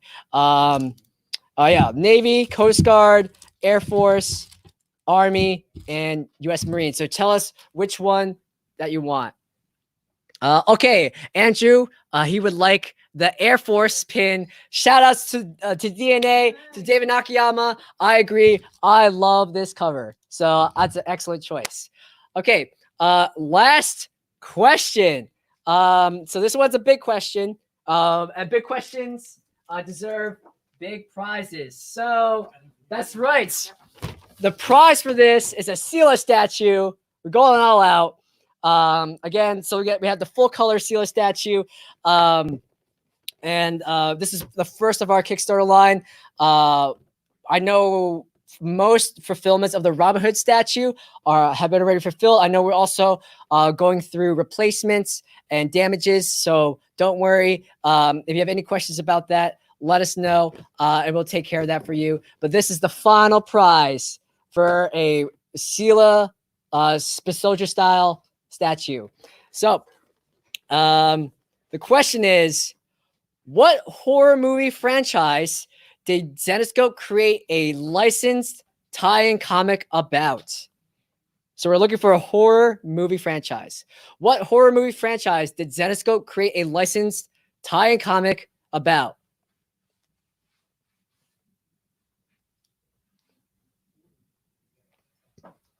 Oh, and we have an answer. Oh my God, that was so quick. Robert Hopkins. That is correct. It is Final Destination. That is the horror movie that we did a tie-in comic for. That was one of our most early, comics that we did. Shout outs in the comment section. 7 is correct. But I mean, you can at me. 7 is more of a psychological thriller than a horror movie. So I can understand that that question was a little bit misleading. But we're looking for straight up horror. So the question or the answer was Final Destination. Although 7 is a fantastic movie. And we also did comics for them or based on the movie. So congratulations for everyone who won. You know what? Okay. Yeah. Okay. You know what? Actually, all right. Jason, he's gonna give me. He's calling. He's calling. What's it called? Okay. Let's see. You know what? Chuck Garza, since you're the first one who said 7, you get a statue as well. Because I can see why that could. 7 is horror. 7 is horror. Okay. Jason's calling 7 horror. So you know what? Chuck Garza, you also get a statue. Congratulations. Great. I think yes. Congratulations to everyone. So we're ending a couple minutes early. Wow, that's great. So that's gives me a little bit of time to go over some housekeeping. Again, we want to thank Brittany and Sean from CGC earlier today. We want to thank David Nakayama for being such wonderful guests. We want to thank all of you who are attend every one of these live streams or attend the virtual cons, and especially thank you if this is your first time tuning into a virtual con. Again, COVID-19 is derailing the entire comic industry. There's a lot of cons that are postponed or canceled. I know just this past week, maybe like 2 or 3 days ago, Gen Con, which has been it's been going for like 52 years straight. I think it's like the first time it's been canceled. Same with San Diego. So it's really tough out there, but we understand that fans like you need entertainment, you need escapism, and we're here to provide. We love doing these cons for you. So we're bringing the con to you. So thank you so much. In terms of other housekeeping, VirtualCon will happen tomorrow again from 1 to 5 p.m. We have a really cool guest coming in. That's right. The Australian sensation, the Thunder from Down Under, Mike Chrome. Mike Chrome is going to be a guest tomorrow from 2 to 2:30 p.m. Please show up to see Mike Chrome. It's basically 3 a.m. where he is. So he's waking up at 3 a.m. just to talk to you all. So please, he's going to be full of caffeine, and we're going to have a lot of burning questions for him. Mike Chrome is very, very talented, and so very excited to look forward to that. And then we have some cool products. So if you missed out on book number 4, I know Sun Kumanaki, her books are crazy awesome. So if you missed out on book 4 or any of the packs or any of the other products, tune in. We will have more of those tomorrow, so tune in. And then Saturday is really cool. We're gonna have our editors roundtable panel. So Ralph is coming back, Rave is coming on, Kelly and Rachel, 2 of our assistant editors. We miss them. They're working remotely right now, but they're going to be tuning in remotely. And Dave Franchini is going to come back on. And we're going to be talking about the behind the scenes look into the comics industry from an editorial standpoint. So it's going to be a very, very insightful, informative, and cool panel. Other than that, Mr. J, do you have something to say? All right, so I'm bringing back on Jay Exotic. All right, obviously, like Chris said, we want to say thank you. Thank you so much for everybody that joined us today. Huge thank you to Jesse James Comics for sharing our stream. It looks like we got some really new readers, people that were jumping on all the graphic novels, all the hardcovers that we did. Thank you so much for if you're new to Zenoscope, thank you so much for reading us. If you have any questions on anything that you saw, again, VCons, VCONS at Zenoscope, please shoot us an email, let us know. The other question I saw in the stream earlier that I don't know if we touched on and so forth is we consider ourselves the lucky ones. We are the lucky ones to work with guys like David Nakayama, guys like Mike Chrome, who's coming on tomorrow. We consider ourselves the fortunate ones to work with so many talented individuals, not only the artists, but the colorists, the letterers, the editing team that we have, the writers. We are the extremely fortunate ones to be working with the amazing talented people that we do. We consider ourselves extremely fortunate in that regard. I did want to mention too, a huge shout out and thank you to CGC for coming on too as well.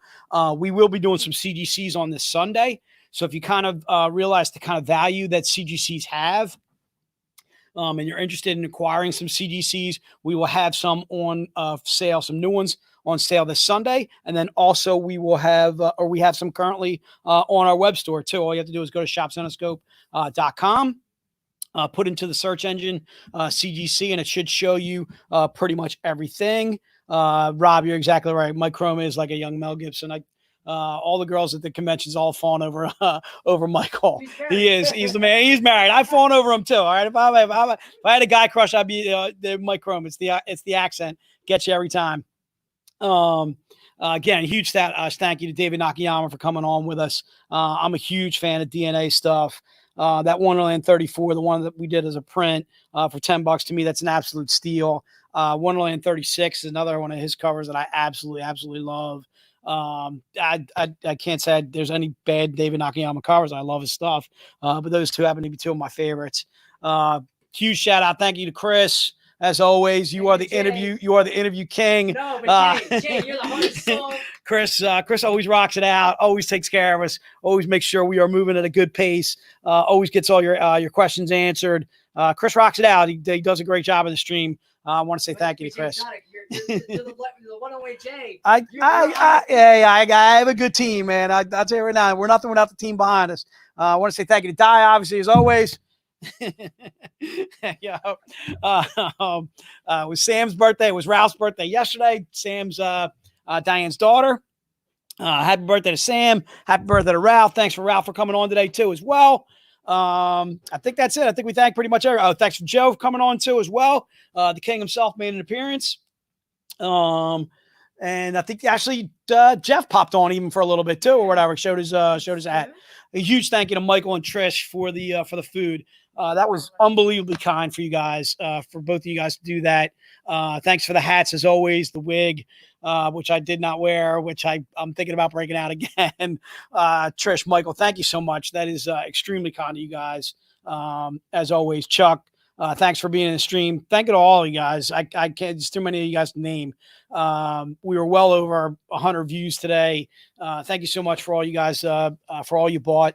We're going to be looking forward to it tomorrow. So tune in again, same time tomorrow, 1 o'clock to 5 o'clock, and we'll rock it out. I think Di and I are going to have a beer. And if you guys are thinking about joining us, have a beer too. All right. All right. Just be safe. Be safe. I want all you kids to be safe out there. If you're at home, go ahead and drink. But if you're driving home, please have a beer after you get home. All right. All right. I think that's it, man. You wanna kill it? We're ready to rock and roll. All right. Thank you again. All right. Team Zenisco family.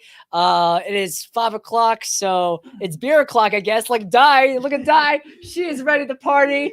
So we're gonna close it out. Again, tune in tomorrow from 1 to 5 p.m. Eastern Standard Time.